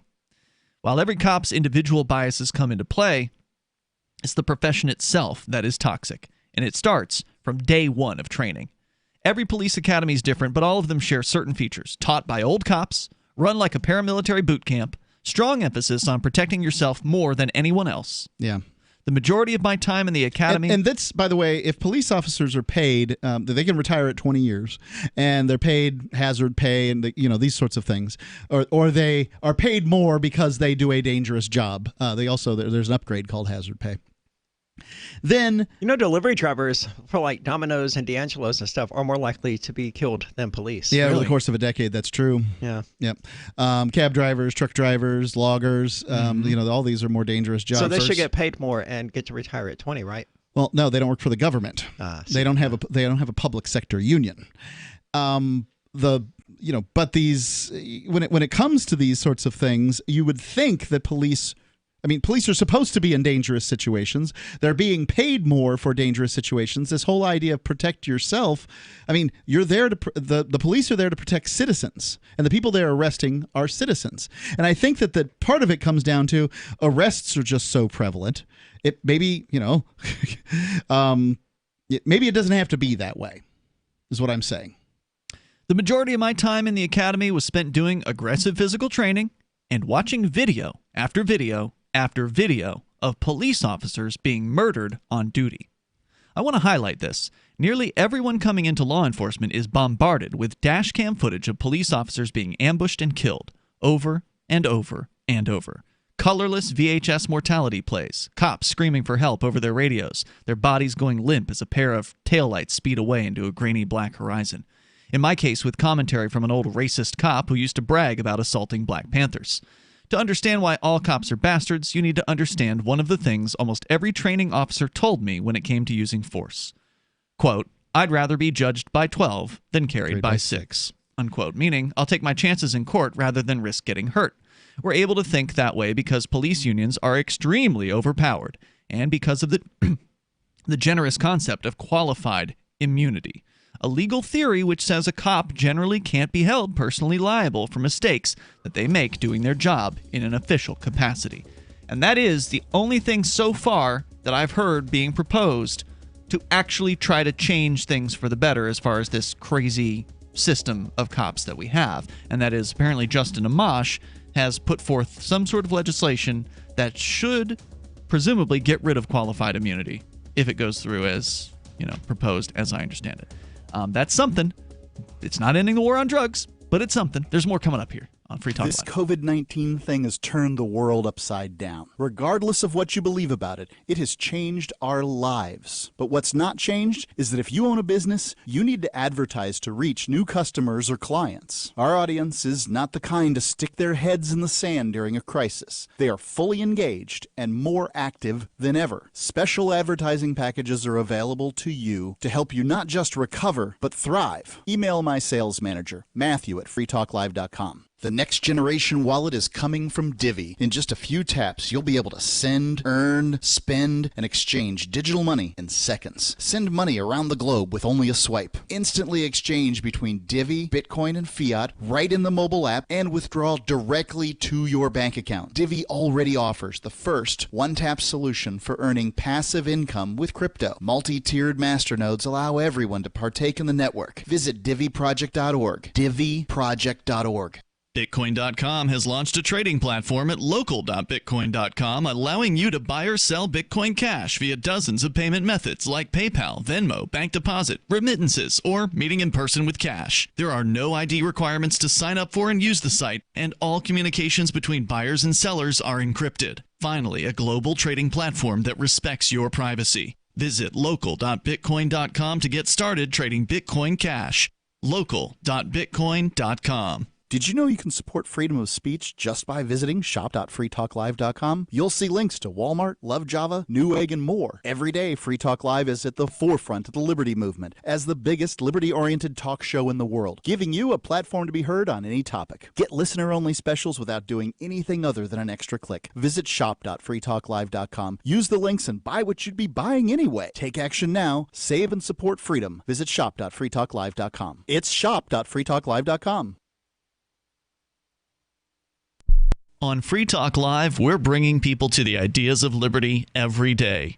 From wrestling superstars like Glenn Jacobs. You guys really are having an impact, I believe. Like I said, a lot of where I am now is due to listening to Free Talk Live. You changed my mind on some very important issues years ago. To random people tuning in on the radio. I was kind of stuck in the left-right paradigm. I heard your show by chance on a Saturday night. From there, I went on, joined the Free State Project, and become an amplifier. So, I mean, that's really the reason why I amp is because I know that if it wasn't for you guys being on as many stations as you are, I never would have found the ideas of liberty. Your amp will directly change more lives by getting Free Talk Live in front of people looking for talk radio online and on the air. When you amp Free Talk Live, you get perks like access to the AMP-only Facebook group and AMP podcast. Visit amp.freetalklive.com. There are lots of ways to listen to Free Talk Live. Our podcast has been around since podcasts began, and now the FTL feed is loaded with content besides our full show archives. Did you know that we make it easy for you to customize your podcast subscriptions? We have different feeds, one that includes only our full shows, one with just the Daily Digest, and our main feed that includes everything. You decide what you listen to. It's quick and easy to customize your feeds at feeds.freetalklive.com. That's feeds.freetalklive.com. Cell 411 is a free app for Android and iOS that replaces government-controlled 911. Cell 411 allows you to preset a group of friends or private organizations to show up at any emergency. Cell 411 is a nightmare for the state because it proves their so-called services aren't needed. Cell 411 has had thousands of installs, and of course it's covered by the BIPCOT no government license. Cell 411 because your friends won't shoot you when you're in trouble. Without the government, who would build the emergency services? You and Cell 411. Get it today at getcell411.com. This is the Liberty Radio Network, broadcasting the latest liberty-oriented audio content 24 hours a day at LRN.FM.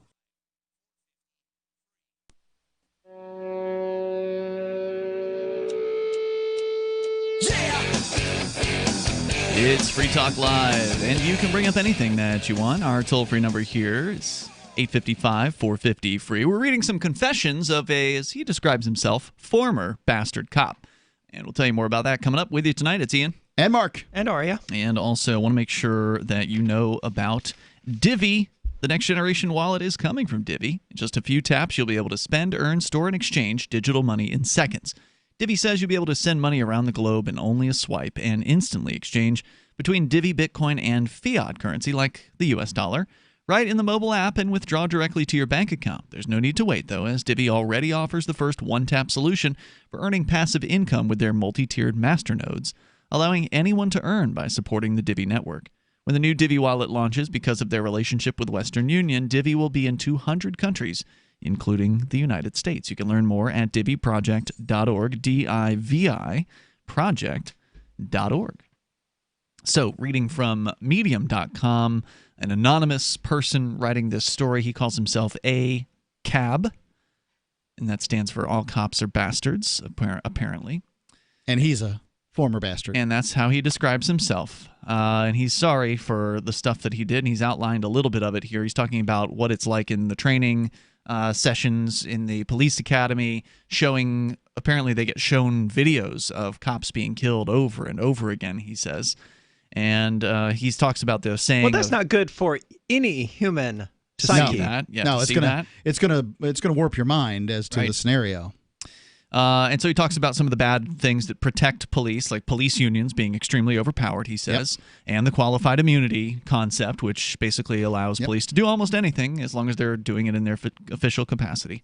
I'd add to that in many cases, police departments don't have the same sort of demographic makeup as their community. That's true. Whether or not that is a good or bad thing. Like, you can make whatever arguments you want. As far as I'm concerned, arguments centering around race are at the foundation flawed. But whatever the case is, it seems to me that when you have, say, Ferguson, Missouri, that when all this stuff went down, they had an 80% white police force policing an 80% black populace. And no matter what, maybe they got the best police services in the world. They don't. They didn't. But what even if they did, the optics are bad. Yep, that's true. The optics are bad. Although I suspect that if it was 80% black, you'd still see black police officers abusing black people. But you probably wouldn't hear the same problems. You wouldn't hear the complaints. You wouldn't hear it. Wouldn't the news media doesn't report on those stories? No, they don't. As fervently, likely as others. In a lot of cases, the stories are just scuttled. I mean, you can go online and search for them, and you'll read all kinds of stories you never heard of unarmed white suspects being shot by black cops, and surprise, or white people being shot by white people. That happens a lot. That happens plenty. When you look at the actions of the officers who killed George Floyd, Breonna Taylor, David McAfee, Mike Brown, Tamir Rice, Philando Castile, Eric Garner, Freddie Gray, remember that they, like me, were trained to recite, "I'd rather be judged by 12" as a mantra. Even if mistakes were made, which he puts a trademark symbol after that, the city, meaning the taxpayers, meaning you, pays the settlement, not the officer. Because that would change a lot if an individual officer will actually be able to held individually liable for the choices that they make and have to pay the settlements out of their own paychecks in their own retirements. That would change how some of them behave. Well, it's pretty easy to see how it would change it. You just go and look at private security companies and their uses of force. I mean, in many cases, these private security companies have to get a suspect and get control over that suspect in whatever fashion they do. And as they do, they are responsible for their actions while doing it. And the evidence is that private security companies just kill a lot less people and a lot fewer people as a percentage and a whole bunch of other stuff. So private security works real well. Now, obviously, as a private security isn't going to enforce, say, marijuana laws or a bunch of things that cops are doing, or speeding violations and a bunch of things like that. But I don't imagine speeding violations are terribly deadly. Our police training once police training has, through repetition, indoctrination, and violent spectacle, promised officers that everyone in the world is out to kill them. The next lesson is your partners are the only ones protecting you. Occasionally, this is even true. I've had encounters turn on me rapidly due to the point that I legitimately thought I was going to die, only to have other officers come and turn the tables. One of the most important thought leaders in law enforcement is Colonel Dave Grossman, a killologist, who wrote an essay called Sheep, Wolves, and Sheepdogs. Cops are the sheepdogs, bad guys are the wolves, and the citizens are the sheep. The sheep. Colonel Grossman makes sure to mention that to a stupid sheep, sheepdogs look more like wolves than sheep, and that's why they dislike you. This, quote, "they hate you for protecting them, and only I love you, only I can protect you," unquote, tactic is familiar to students of abuse.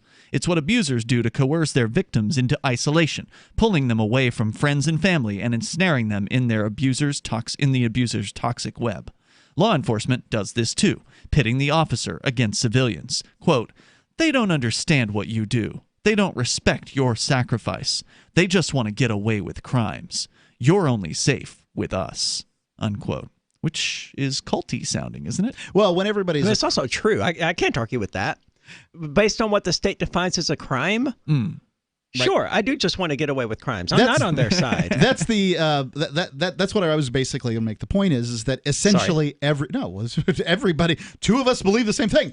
Everybody is a criminal by the standards that that are brought forward here. Now that you've said that, let's revisit our conversation earlier about the black prison population. Okay. So everyone is a criminal. Yep. But prisons are filled with half black Americans. Yeah, so there are grades of crimes. There's misdemeanors. Well, it's true in jails as well. It's true in courtrooms. Every time I ever went to court in the state of Mississippi, I was the only white person there. Wow. Every single time. Except for like family who came there with me or whatever. Okay. This is not... As though there's no white people in a trailer park somewhere beating each other up or, committing crimes. And everybody there, everybody in that county was a criminal, just like everybody in the United States, constantly breaking laws. If you, as a group, felt marginalized to the point that basically, you're the out group, whatever that might be. Out groups traditionally act out in a variety of different ways. One of those ways is criminal activity targeting the in group, and it wouldn't surprise me if the black community committed more crimes if dark skin resulted in more crimes being committed. That wouldn't surprise me with the whole narrative that's been going on for nearly 200 years. Right, but they don't commit more crimes because everyone is a criminal. Well, a single black person may or may not commit an average of 7 crimes a day, but it doesn't matter because the average American, regardless of skin color, commits 5 per day.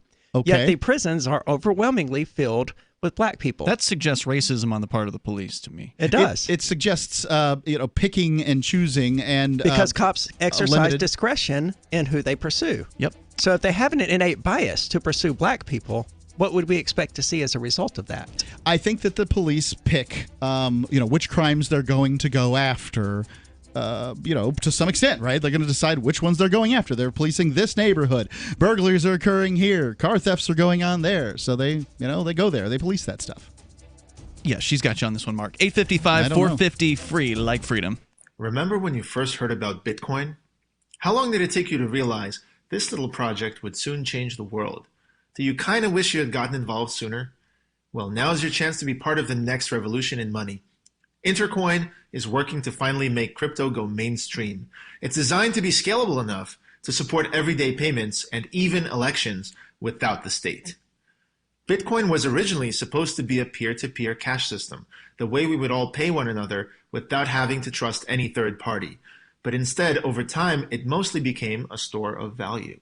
That's because every 10 minutes, the Bitcoin network must put all transactions into a block, and that block can only hold so much.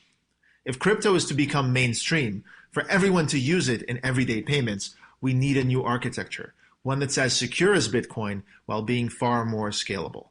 Check out intercoin.org to find out more and maybe pick up some of those coins for yourself. The Free State Project has reached its goal of 20,000 liberty lovers who've pledged to move to New Hampshire and get active to achieve liberty in our lifetime. Perhaps you're trying to figure out what part of New Hampshire should be your destination. If so, consider Keene. You'll find more than 150 reasons to move to Keene at move.freekeene.com. Keene is famous for its historic, publicity-generating activism, as well as being the liberty media capital of the world. It's home to freekeene.com, New Hampshire's destination for liberty activism, news, and opinion. For years, we've been compiling over 150 reasons to move to Keene at move.freekeene.com, where you'll learn about some of what's happening here and what makes Keene a great place to live. If you love liberty, you'll probably enjoy anywhere you end up in the Shire. But do your due diligence first. Please visit move.freekeene.com for the full list of over 150 reasons to move to Keene. That's move.freekeene.com. Are you a cryptocurrency advocate? The Crypto Tip is the ideal outreach tool to help new people discover cryptocurrency. It's a printable business card-sized tip that you can give to service providers, preferably in addition to a good cash tip. When the server scans the QR code, it'll bring up an explanation of cryptocurrency, how to install a wallet, and allow them to claim the tip. If they don't claim the crypto, you get your tip refunded to you after a time period you specify. Plus, if they do claim the tip, you get an email alert. Create as many tips as you want at cryptotip.org. That's cryptotip.org. What if you want to hear the latest episode of Free Talk Live, but all you have is your phone, you forgot to download our archive, and you have no data connection? You can call our Listen line at 641-793-0191. That's a long-distance number, so you may incur charges. If not, listen as long as you want. 641-793-0191. The Free Talk Live Listen line, 641-793-0191. This is Michael Dean from the Freedom Fiends. I've run websites since 1996 and have used over a dozen web hosts in that time. AgoristHosting.com is the only one that hasn't broken my heart. Agorist Hosting's uptime and service is stellar, and their DDoS mitigation is the best I've seen. That's important because if you tell the truth in this world, you'll ruffle feathers. And some people will try dirty tricks to silence your voice. No matter what the haters hit us with, Agorist Hosting keeps our websites online. If you have a mission-critical commercial presence or a world-changing activism site, you cannot tolerate any skullduggery. So go with AgoristHosting.com. Have a WordPress or blog site, but you're not satisfied with performance or uptime? Or just want raw hosting? Want to pay with Bitcoin? Agorist Hosting specializes in high-performance hosting with personalized service. Go to AgoristHosting.com and click on the button that says Get Hosted. That's AgoristHosting.com.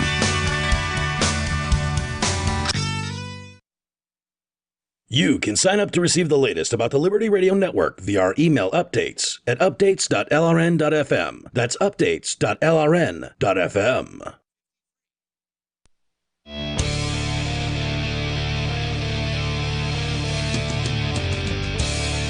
It's Free Talk Live. You can join us here. Toll-free number, 855-450-FREE.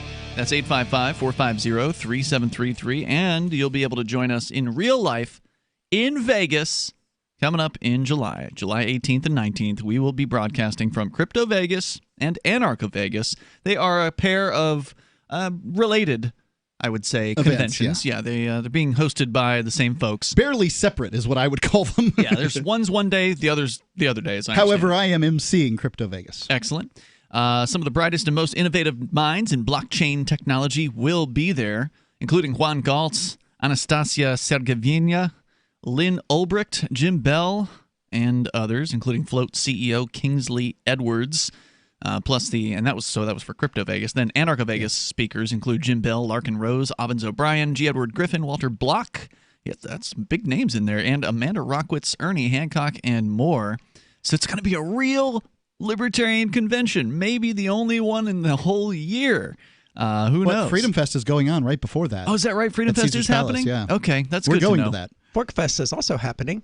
I consider Freedom Fest to be kind of like a libertarian conservative convention. They certainly service a different crowd, but I mean, we need to target our message at all kinds of different people. True. Admittedly, some of those are crossover with the Anarcho Vegas conference, and some of them are not. But Aria, are you going to this event? I know you're researching whether you can or not. Yeah, pretty much that. You think so? Yeah. Cool. Daily tickets for the event are just $20.20, so that's per day, right? So you can attend one or both or whatever. You can use code FTL, save 10% on VIP tickets. It's July 18th and 19th. We'll be there in Vegas for Crypto Vegas and Anarcho Vegas. You can go to anarchovegas.com and cryptovegasconference.com to get your tickets. Spring for if you go to amp.freetalklive.com right now, we get 10 amplifiers. Ian will spring for his own hotel room, so I don't have to sleep with 3 libertarians. All right, we go on I here. see you're just presuming I'm going. I hope you do. Okay. I bet that changes things. I might have to actually look into it now. Well, you lived there for a while, so I did. Oh, did you? I didn't even know that. Oh, really? No. Yeah. So we go back to the story here from Medium.com. Officer A.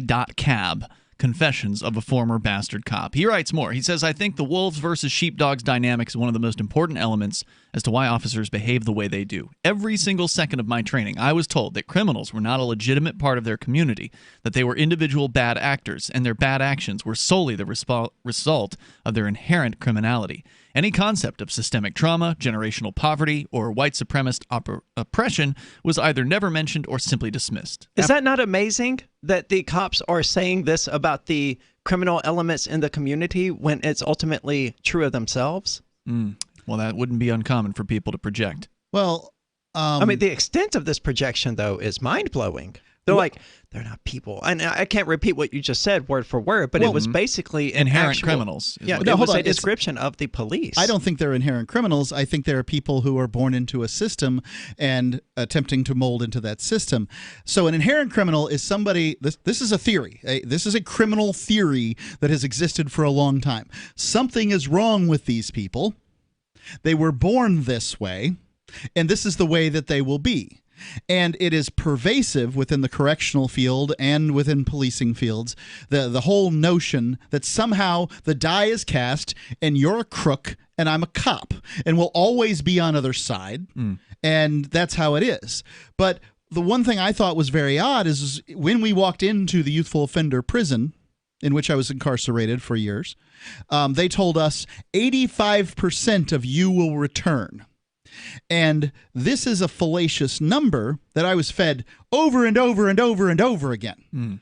85% of you will reoffend. 15% of you will get away with it. And they would drive this point home in so many different ways. Get away with it? True. You mean leave and not come back? Yeah, I meant to. Yeah, okay. I was going on to another thought and kind of trailed off there. Excuse me. Now that is true when you're talking about somebody who's entered the system as an A number, what we call an A number, a multiple offender, an adult in the multiple offender system. The numbers get much more likely. Like you can massage the numbers and come out with 85%, and that's possible. But with youthful offenders, you're talking about numbers that are lower than 50% reoffend. That most of these guys that you're yelling at and telling lies to are going to get out of here, and they're never going to commit, or at least never get caught for another crime. What do you think the point of saying that to them is? I don't know. I mean, I've never really gotten that. Did it motivate you not to be a statistic? Maybe. I mean, I certainly was. I am the poster child for the Department of Corrections and what they do, because I never got caught for anything. Although I've been arrested 3 times, it was all over the same charge. And, there was some confusion as to whether or not I'm a 3-time loser. But whatever. It's the same charge. He says, after all, most people don't steal. So anyone who does isn't most people, right? To us, anyone committing a crime deserved anything that's happened to them because they broke the social contract. And yet, it was never even a question as to whether the power structure above them was honoring any sort of contract back. And that's an important point. Yeah.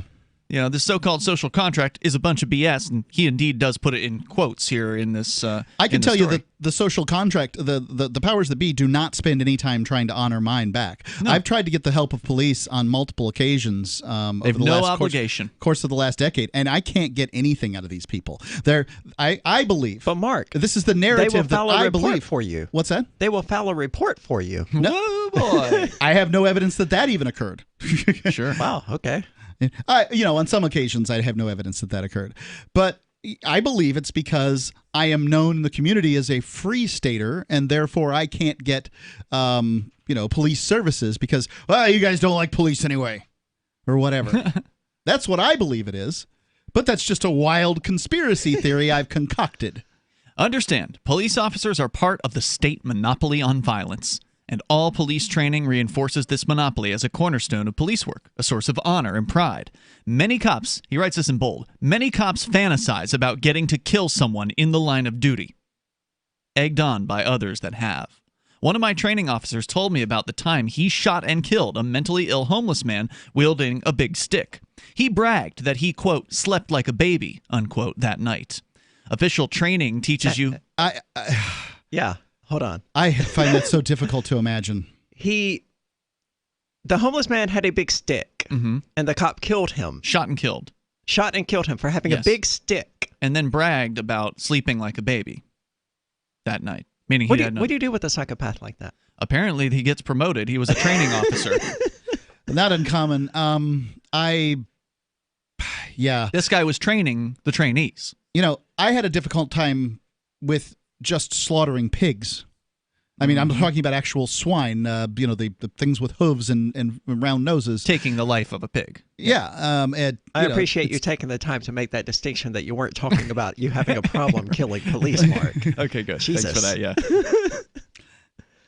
So I didn't make up wow, I'm the learning nickname. new facets of Mark tonight. You're saying you had feelings about executing a pig. This cop said he slept like a baby after killing another human being. Yeah, I wonder whether he's telling the truth, and I tend to think he's not. Well, that's what he said. That's what he said. Official training teaches you how to be violent effectively and when you're legally allowed to deploy that violence, but, quote, unofficial training teaches you to desire violence, to expand the breadth of your violence without getting caught, and to erode your own compassion for desperate people so you can justify punitive violence against them.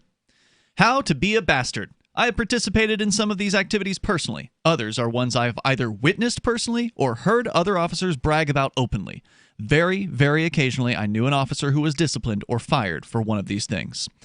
Police officers will lie about the law, about what's illegal, or about what they can legally do to you in order to manipulate you into doing what they want. Now, we've had police officers come on the air here and say that's policy. That's training. Yeah, that's training. Mm-hmm. I mean, yes, we are allowed to lie to you. No, you are not allowed to lie to us. Now, I will point out that only the FBI can charge you for lying to them, and only the FBI, at least until relatively recently, I don't know whether they've changed this or not, doesn't even use recording devices in their interviews. So they could just say you lied to them. We'll tell you more about the lies police tell, according to a former cop, coming up here in moments. The toll-free number is 855-450-FREE. And then what happened in Seattle? Apparently, some protesters say they've taken over some number of city blocks, including the City Hall in Seattle. We'll tell you more about that, especially if you're there. You can call us up, bring up whatever's on your mind. This is Free Talk Live. This is a Corona Crisis Self-Reliance Alert. If you're worried about the power grid in the current crisis and want to generate your own supply of off-the-grid electrical power, just in case, pay close attention. Here's why. A limited supply of solar backup generators will be available again in the next 2 weeks. These emergency backup systems provide life-saving electrical backup power when you get off the grid. And unlike gas generators, these solar generators run quietly, emit no fumes, and produce an endless supply of free electricity from the sun. Dangerous weather, social unrest, or overloaded grids this summer will not be a problem if you go to mysolarbackup.com and get your solar backup generator.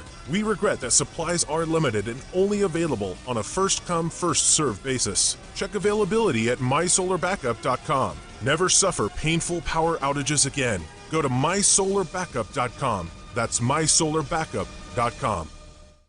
Today, many of us are paying attention to our health, and what we eat plays an important role. But so often the water we drink is a mere afterthought when it should be a primary part of our daily nutrition. Real Water would like to change how you think about the water you drink and how it can play an important role in helping your body restore balance and reach its full potential. The key benefits of every bottle of Real Water are stabilized negative ions, balanced pH, detoxification, and it hydrates you like never before. And yes, it tastes great. Real Water is beyond alkalinity, and due to its proprietary process called E2 technology, it's the only drinking water on the market that can maintain a stable negative ionization, which means real science in every bottle. Order your Real Water today and take advantage of special pricing for this audience only by calling 1-855-REAL-WTR or visiting buyrealwaternow.com. That's 1-855-REAL-WTR or buyrealwaternow.com. Order now, 1-855-REAL-WTR or buyrealwaternow.com.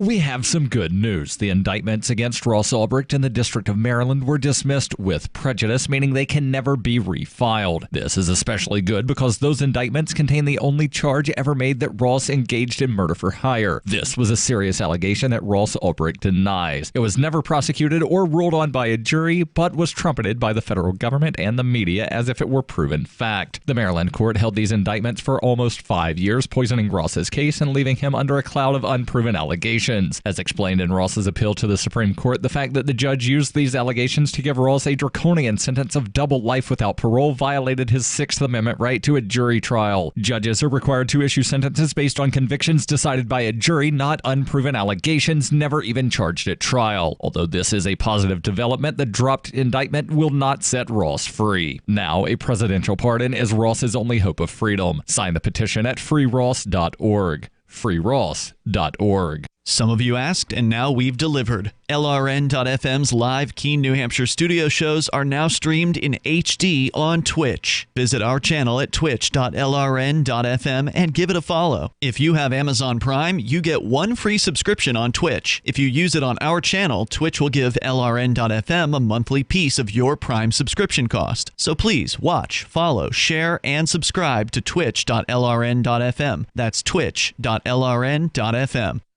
Do you want more businesses accepting Bitcoin Cash and Dash? Now with AnyPay, you earn passive income for every purchase at those businesses.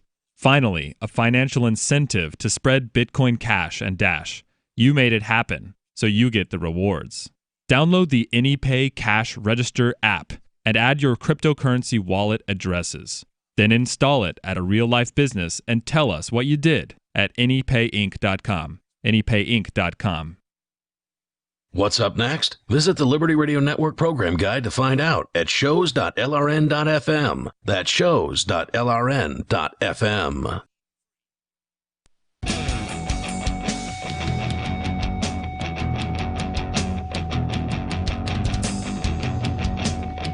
Free Talk Live, you dial in, toll free here, 855-450-FREE. Like freedom, that's 855-450-3733. We have the Discord call-in line rooms at discord.lrn.fm. And for a long time, libertarians have been looking for a good online business directory. Well, we've got it. It's liberty.menu. It's an easy-to-use, really attractive, and free tool that allows liberty-minded folks, because you do have to care about freedom. You have to reject the initiation of force and agree to abide by the ethics of the non-aggression principle in order to use the site in the first place.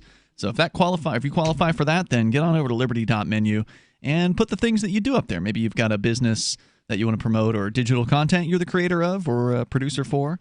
Perhaps you have an event that you're putting together you'd like people to know about. Well, you can do it for free at liberty.menu, and you can use code FTL, get a special Free Talk Live listener badge on your profile. That's liberty.menu. With you tonight, it's Ian. And Mark. And Aria. Now, longtime listeners are going to be familiar with this laundry list here that the former cop, he described himself as a former bastard cop, and he explains why, in his belief, all cops are indeed bastards. And it's a really interesting story here from medium.com, and he's got a section in it called How to Be a Bastard. And he says, I've participated in some of these activities personally, others I've witnessed personally or heard officers brag about openly. So this is all from his experience. And he's talking about how officers will lie about the law and what's illegal. He says officers will lie about feeling afraid for their life to justify the use of force after the fact. We've seen that countless times. Stop persisting. Yep. Officers will lie and tell you they'll file a police report just to get you off their back. Police officers will lie that your cooperation will, quote, look good for you in court, or that they will, quote, put in a good word for you with the DA, unquote. Oh, God. What, does anyone ever actually believe that? Yes. People That's who don't have terrifying, any man. experience with being lied to by the police. I mean, 'cause that's the trick. When I was 18, a friend of mine were interrogated by the police repeatedly over the course of about 4 days. I mean, Okay. we You were kept- in their custody? No. Oh, they kept coming back to see you? They kept calling us in to come see them. Oh, God. And And then- you didn't know better, so you went. Yeah. Right. But they never arrested us. But they tried all of these tactics, and I had no experience with law enforcement at this point, but I knew better than to believe anything these people said. That's good. Because I knew that You had they some wanted street to smarts. hurt me. Yeah. Right? Well, I wasn't even an anarchist then, but it was clear that these people you had enough experience from the streets to be able to tell you that. But there's I some suppose. people who they believed all the propaganda about the police are your friends, and you want to help the police, and the police want to help you. And so if the police ask you questions, you want to answer them. And they believe that stuff. There's a I would whole- ask all of those people, has a police officer ever done a single damn thing for you?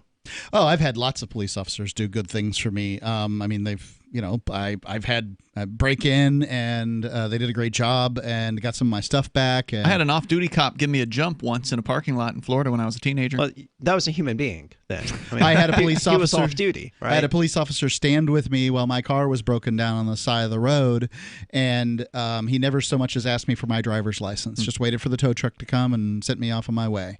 I've had lots of good interactions with police officers. I mean, I would argue that standing there with you isn't necessarily really doing anything for you. His vehicle with the gumballs flashing would help prevent me from getting, say, rear-ended or something. Yeah. Okay. Police officers will lie about what they see and hear to access private property to conduct unlawful searches. Police officers will lie and say your friend already ratted you out, so you might as well rat them back out. They tried that. That's the prisoner's dilemma. But my friend and I didn't believe them. Both. I mean, if either one of us had not believed in the other person, we both would have went down. But I was like, nah, he wouldn't do that. And he was like, nah, Aria wouldn't do that. This is almost never true. This is a tactic they teach in the police academy. Aria, were you guilty? No. Police officers will lie. Not of what they accused me of being guilty of. They will lie and say you are not in trouble in order to get you to exit a location or otherwise make an arrest more convenient for them. Police officers will lie and say they won't arrest you if you'll just, quote, be honest with them, unquote, so they know what really happened. Who would believe that? We're not going to arrest you. We just want you to be honest with us. Sure. Did you kill this guy? Police officers will lie about their ability to seize the property of friends and family members to coerce a confession. Police officers will write obviously BS tickets so they get time and a half overtime fighting them in court. Police officers will... Yes. Really? And people don't get this, is that some people think it's a threat to tell a police officer you're going to take it to court. Good. They're I like, get time "All right." and a half. Yeah. They automatically get time and a half? In a lot of places they will. Mm-hmm. I assume that's not the case here. I believe they do get paid extra in New Hampshire. I could be wrong. Police officers will search So they get paid places time and a half for to go to defending court. their actions. That's right. Police so the more officers- they screw up, the better they get paid. Yep. They will search places and containers you didn't consent to and later claim they were open or, quote, smelled like marijuana. Yeah, well, yeah. Police officers will threaten you with more serious crime if they can't prove in order to convince you to confess to the lesser crime that they really want you for. And we see that all the time.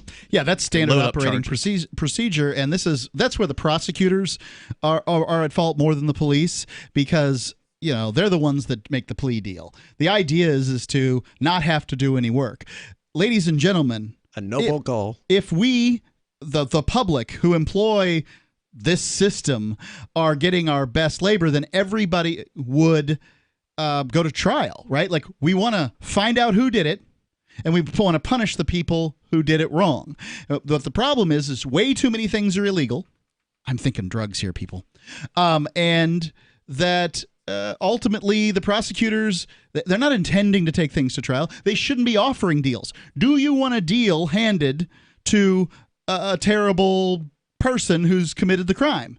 No, a deal should be for somebody who's I think you're hasn't looking done at promoting this idea the wrong way. The question is, do you want an innocent person to serve 10 years in jail because they offered him a deal, whereas he was facing 35 years? I think a lot of people are skeptical that an innocent person will take a deal, and what I need them those people have never been under pressure. Yeah, they've never been under this kind of pressure, because basically the question is look, I'll give you 1 year and 1 year probation if you sign this right now. But if you take this to trial, it doesn't matter whether you're guilty or innocent. And you get found guilty. And by the way, 2/3 of the people who go to trial for felonies get found guilty. You take it to trial, get found guilty, you're going for 10 years. What do you want to do right now? Here's the pin. Mm-hmm. And that's the question. And that's how it's put to people. Yep. Again and again and again and again. And, it's the average person will crack. And a lot of times you're dealing with, say, domestic situations. You don't want to put your family member through the problem. People just want it over with. Right. I'd rather do the 2 years or whatever it is than put my son through some terrible situation and for 10. And that's what a lot of people think. Police officers will employ zero tolerance on races and ethnicities they dislike and show favor and lenience to members of their own group. Police officers will use intentionally extra painful maneuvers and holds during an arrest to provoke, quote, resistance so they can further assault the suspect. Some police officers will plant drugs and weapons on you, sometimes to teach you a lesson, sometimes if they've killed you somewhere away from public view. Some police officers will assault you to intimidate you and threaten to arrest you if you tell anyone. A non-trivial number of, remember, he's witnessed this or has heard officers brag about these things or has done them himself. Some officers will, a non-trivial number of police officers will steal from your house or vehicle during a search. That's happened a lot, where people have a vehicle impounded and then something turns up missing. Well, the only people who had it were the police. A non-trivial number of police officers will commit intimate partner violence and use their status to get away with it. A non-trivial number of police officers use their position to entice, coerce, or force sexual favors from vulnerable people. That happened in Manchester within the last couple of years. One of our friends here in Keene, JP, who is a police activist, a police accountability activist, was in the midst of facing criminal charges from BS criminal charges. So they claimed that he filed a false report with the police department there. And in the midst of getting discovery on that case, the prosecutors unearthed accidentally that this officer who was accusing JP of doing this thing actually was indeed using his position to coerce sexual favors from female like inmates or something like that. They found text messages. I remember JP telling me about this, but I don't remember the details. Yeah, it came out in the news too. Like it wasn't JP just blowing hot air. He was telling the truth about that particular story.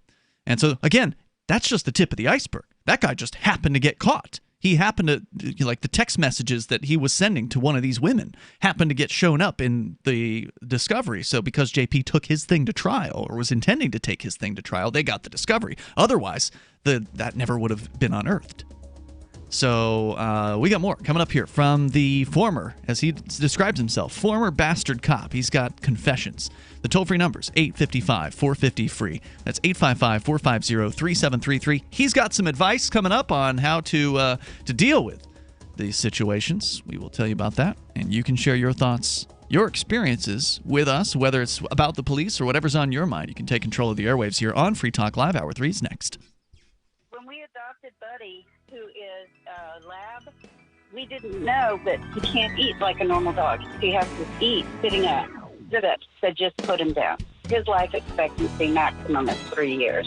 Well, he's 6 years old now, and I attribute most of that to Dinovite and a lot of love. DINOVITE.com. I heard about Dinovite on the radio and started mixing it in with his food, and it's changed everything. Dinovite is nutrition. Yes, he has a nice shiny coat. Yes, it helps with keeping a good, healthy weight on him. He's happy, he's healthy, and he's going to be with me for a long time because of Dinovite. Dinovite for life.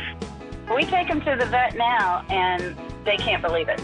I love my dog. I want him happy and healthy, so I give him Dinovite. You won't believe how happy your dog will be. I get my Dinovite from DINOVITE.com. My name is Jacob Hornberger. I'm president of the Future of Freedom Foundation, which Congressman Ron Paul awarded for having an outstanding freedom website. Write us at fff@fff.org, and we'll send you a free 3-month subscription to our monthly journal of libertarian essays and our booklet, Economic Liberty in the Constitution, which George Mason University economics professor Walter Williams praised in a recent column. That's fff@fff.org. So you've heard all 3 hours of the latest episode of Free Talk Live, and you're still hungry for liberty-oriented audio content? Did you know that we have another 24/7 audio stream at LRN.FM? The Liberty Radio Network airs the latest episodes of some of the best liberty-oriented podcasts on the internet around the clock. In addition to recorded content, you'll also hear live shows like Free Talk Live, originating from our Keene, New Hampshire studio. So listen anytime at LRN.FM. That's LRN.FM. You're listening to the live edition of Free Talk Live. Hour number 3 is next after the news here on the Liberty Radio Network at LRN.FM. This is the Liberty Beat, your daily source for liberty news and activist updates. Produced in partnership with the SNLS Network and listeners like you. Online at snlsnetwork.com. I'm Mick Murrow with your latest edition of the Liberty Beat. Gold is trading at $1,738, silver at $18.34, and Bitcoin is trading around $9,874. Today's gold, silver, and Bitcoin prices are brought to you by Brave Botanicals, high-quality kratom and CBD at reasonable prices with excellent customer service. Brave Botanicals is activist-owned and mission-driven. The Liberty Beat and Brave Botanicals believe so strongly in the power of kratom, we're giving it away for free. Just go to libertybeat.news/free kratom. This is the Liberty Beat at snlsnetwork.com. In the news, conflicting reports about COVID-19 have sprung from both official and non-official sources. On Tuesday, Maria Van Kerkhove, Ph.D. of the World Health Organization, caused a firestorm of reactions from health experts across the globe after declaring in a press briefing that transmission of COVID-19 via asymptomatic individuals is very rare. Mid-press news reports that less than a day later, Kerkhove was compelled to walk her statements back, clarifying that in essence, no one really knows. The harshest criticisms to the WHO's comments came mostly from the mainstream press, while the scientific community itself seemed more reserved, and in some cases, concurred. Professor Keith Neal, Emeritus Professor of the Epidemiology of Infectious Diseases at the University of Nottingham, conceded that the role asymptomatic transmission plays in the total number of new infections remains unclear, but symptomatic people are responsible for most of the new infections of COVID-19. Ever wonder where we find all the news to report right here on the Liberty Beat? Visit snls.news to get the world's most censored media published all in one place. Save yourself from the endless time spent searching for reliable alternative media. SNLS News makes it quick and easy. No ads, no clickbait, just raw headlines, 24 hours a day. Visit snls.news and get informed today without the corporate media spin. Your news now continues. Last week, a West Virginia law imposing strict reporting requirements for all asset forfeitures in the state went into effect. Enactment of the bill takes the first step that could lead to substantial reforms, including closing a federal loophole that allows police to bypass strict state asset forfeiture laws. Activist Post reports a bipartisan coalition of 2 Republicans and 1 Democrat introduced the House bill in February. The new law requires law enforcement agencies to report extensive details about asset forfeitures in the state, including the type and value of property seized and whether someone was charged with a crime when the property was forfeited. It also requires reporting on federal equitable sharing. Under the law, the information will be compiled on a publicly available website. After police in Seattle, Washington retreated from the Capitol Hill neighborhood, protesters took over the abandoned regime precinct and erected barricades to mark an autonomous zone for several blocks around it. 6 blocks of downtown Seattle have been declared the Free Capitol Hill Zone, or Capitol Hill Autonomous Zone, according to area activists that have taken control of Seattle PD's East Precinct on 12th Avenue and East Pine Street. The Free Thought Project reports journalist Julio Rosas tweeted photos from the zone, including flyers demanding that Seattle PD be defunded, and declaring that police will, quote, always be racist because capitalism requires inequality, end quote. Police Chief Carmen Best confirmed that her department evacuated the precinct on Monday evening as an exercise in trust and de-escalation. 2 days earlier, Seattle PD used flashbangs and pepper spray to push back demonstrators at 11th Avenue and Pine Street, just a block away, after they had moved a security barricade and allegedly threw objects at officers. Support for the Liberty Beat is brought to you by the Homestead Guru. The Homestead Guru is an educational website offering tips, tools, news, stories, and commentary on everything homesteading. Topics include green homes, gardening, animal husbandry, do-it-yourself, home remedies, alternative energy, survivalism, unschooling, and more. Those details are found online at thehomestead.guru. This is the Liberty Beat, powered by the SNLS Network at snlsnetwork.com. I'm Mick Murrow, reporting for the Liberty Beat, reminding you, spread liberty with a smile. Millions of Americans are irrationally feared dead following a train derailment near Wilmington, Delaware. Less than 200 people were aboard the train, but because no names have been released yet, countless more are being imagined trapped inside the wreckage by worried parents and overly anxious friends. And the list of imagined victims is growing by the minute. From brothers-in-law who live in Delaware, who usually drive but could possibly have been on that train, to friends who went to Delaware on a business trip and may have been next to the tracks for some reason when the train derailed. And sadly, we're getting reports that even those who have never been to Delaware are now also among those irrationally thought killed. Oh, and we are just now getting word from Homeland Security that they're now warning people their fears may spiral into a wholly new fear that their loved ones never existed at all and are just byproducts of a drug-induced lucid dream in which their consciousness is currently imprisoned. Such a shame, since this is reality. There is nothing beyond this to believe otherwise. It would be folly. This is the Onion News Network.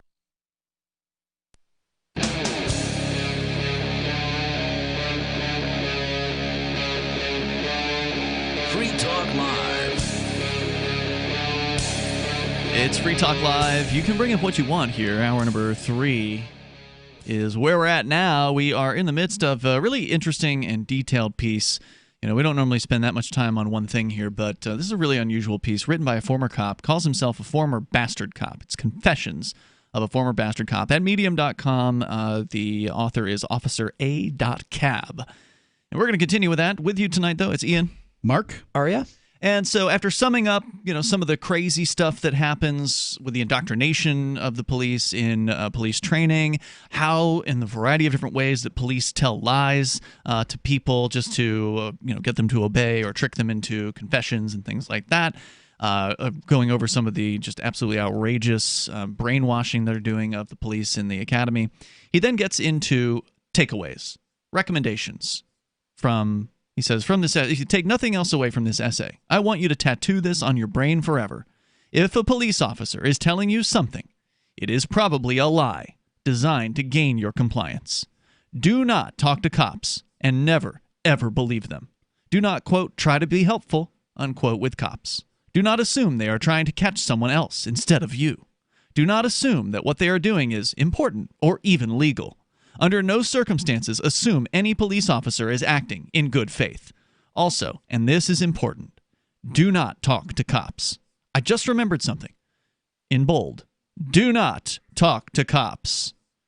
Checking my notes real quick, something jumped out at me. And then he puts in every line, one word per line. Do not effing talk to cops ever. Say, I don't answer questions, and ask if you're free to leave.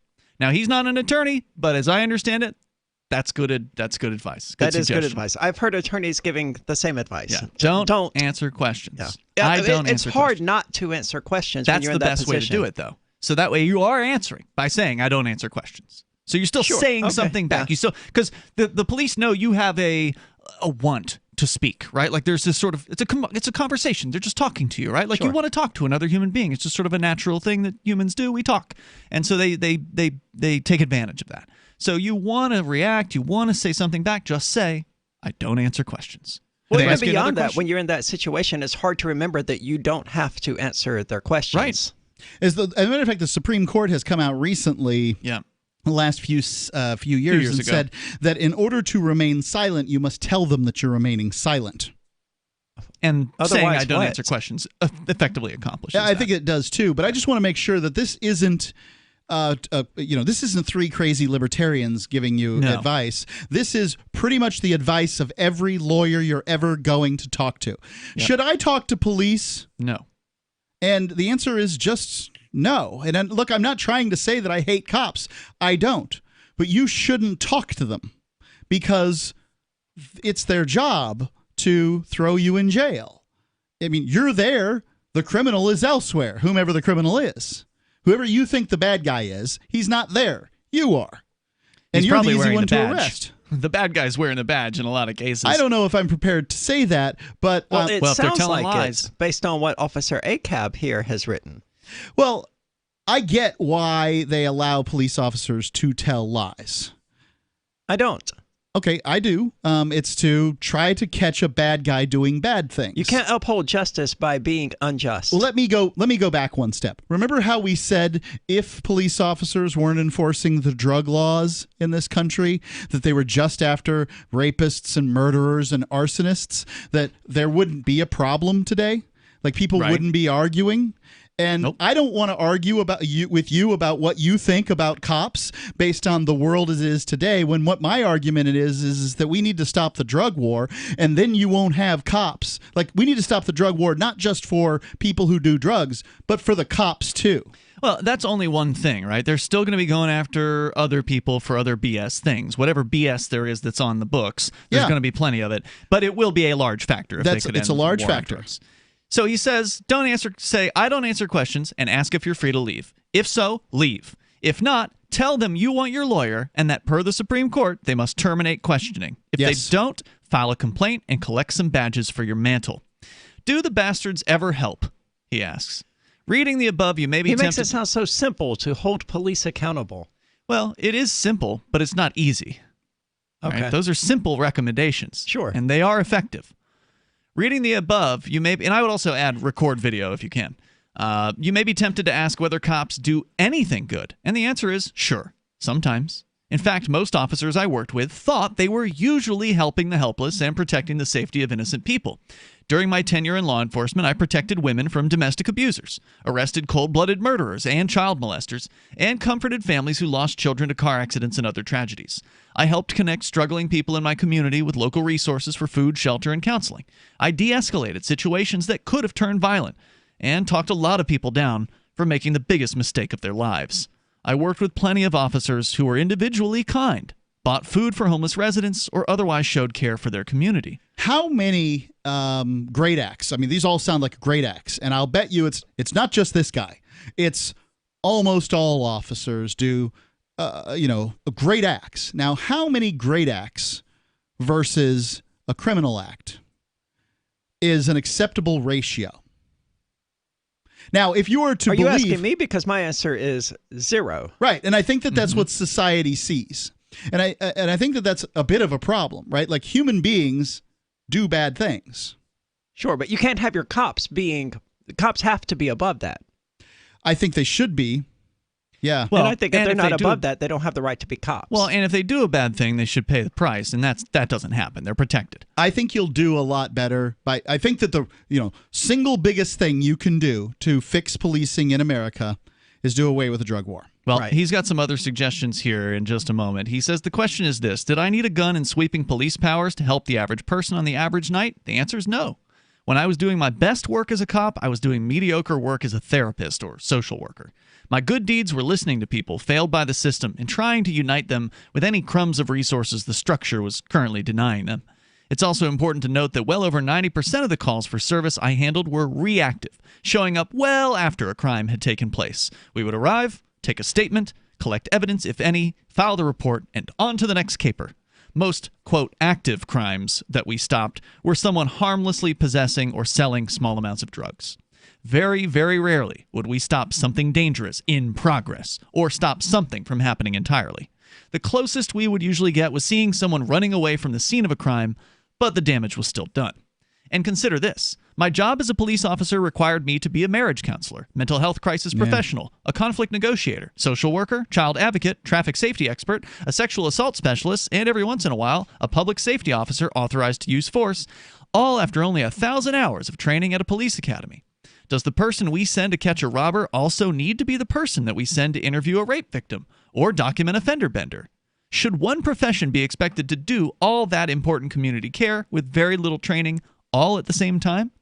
To put this another way, I made double the salary most social workers made to do a fraction of what they could do to mitigate the causes of crimes in desperation. Yeah. I can count very few times that my monopoly on state violence actually made our citizens safer, and even then, it's hard to say better funded social safety nets and dozens of other community care specialists wouldn't have prevented a problem before it started.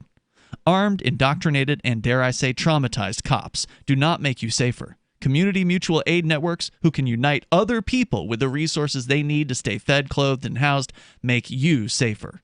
I really want to hammer this home. Every cop in your neighborhood is damaged by their training. emboldened by their immunity, and they have a gun and the ability to take your life with near impunity. This does not make you safer, even if you're white. So how do you solve a problem like a bastard? And what do we do about it? Even though I'm an expert on bastardism, I'm not a public policy expert nor an expert in organizing post-police society. So before I give some suggestions, let me tell you what probably won't solve the problem of bastard cops. Increased bias training. A quarterly or even monthly training session is not capable of covering over years of trauma-based camaraderie in police forces. I can tell you from experience, we don't take it seriously. The proctors let us cheat on whatever tests there are. And we all made fun of it later over coffee. So he's talking about mandatory, sensitivity trainings and things like that. Well, I mean, you know that training they make you take when you get caught for a speeding ticket? Like once every 10 total years? BS. Right, total BS. I mean, how seriously do you take this? I think now they have classes online that you can take. You don't even have to be in front of the computer. It can just play. Just pay the fee, spend the time. That's what they want you to do. More coming up here, 855, 450 free. So he's got some ideas. He's going to share them. You can share your thoughts with us, too. This is Free Talk Live. This COVID-19 thing has turned the world upside down. Regardless of what you believe about it, it has changed our lives. But what's not changed is that if you own a business, you need to advertise to reach new customers or clients. Our audience is not the kind to stick their heads in the sand during a crisis. They are fully engaged and more active than ever. Special advertising packages are available to you to help you not just recover, but thrive. Email my sales manager, Matthew at freetalklive.com. When we adopted Buddy, we didn't know that he has to eat sitting up. So just put him down. DINOVITE.com. I heard about Dynamite and started mixing it in with his food. He's happy, he's healthy, and he's going to be with me for a long time because of Dynamite. I love my dog. I want him happy and healthy, so I give him Dynamite. You won't believe how happy your dog will be. I get my Dynamite from DINOVITE.com. Got shaving irritation? Shave Secret shaving oil can help stop it. Shave Secret doesn't cost much and is an all-American product. My name is Chuck Howard, and I developed Shave Secret and pioneered its use starting back in 1991. Ingrown hairs drove me nuts for years. Shaving oil changed all that. Why put up with ingrown hair, bumps, red rash, nicks, and cuts? Shave Secret provides men and women with what we believe is the best shave ever. Our proprietary blend of 100% natural base and essential oils plus a hint of menthol was designed to help eliminate shaving irritations like ingrown hairs, bumps, red rash, nicks, and cuts. We'll lose those shaving irritations. Available at Super Walmart, H-E-B, Wegmans, Giant Eagle, Discount Drug, Navy and Marine Exchanges, Amazon, and ShaveSecret.com. Use the code FTL for Free Talk Live and get a discount. Shave Secret, the best shave ever. The Onion looks back at this week in history.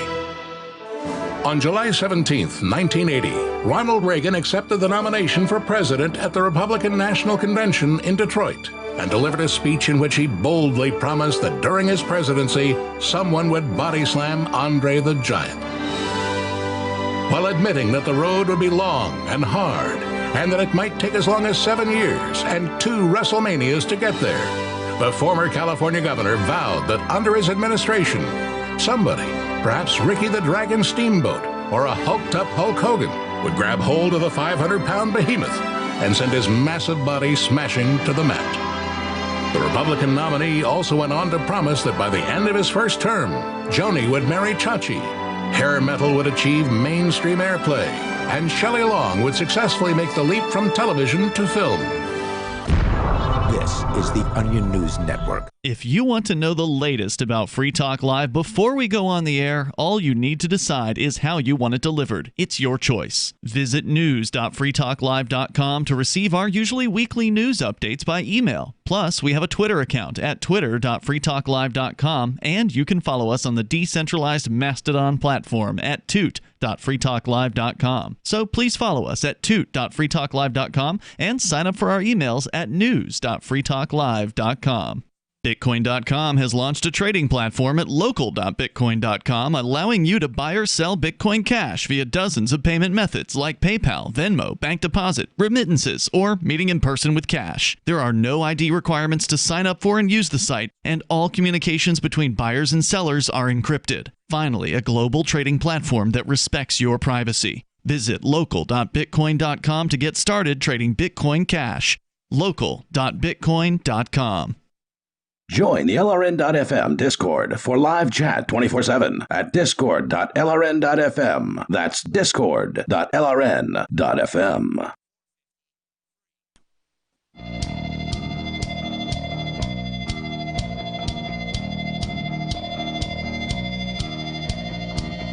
Free Talk Live. We invite you to join us here. The toll-free number is 855-450-FREE like freedom. That's 855-450-3733. We have the Discord call-in line rooms at discord.lrn.fm. With you tonight, it's Ian. And Mark. And Aria. Also coming up very, very soon, it's going to be Forkfest 2020. Aria, what are you looking forward to?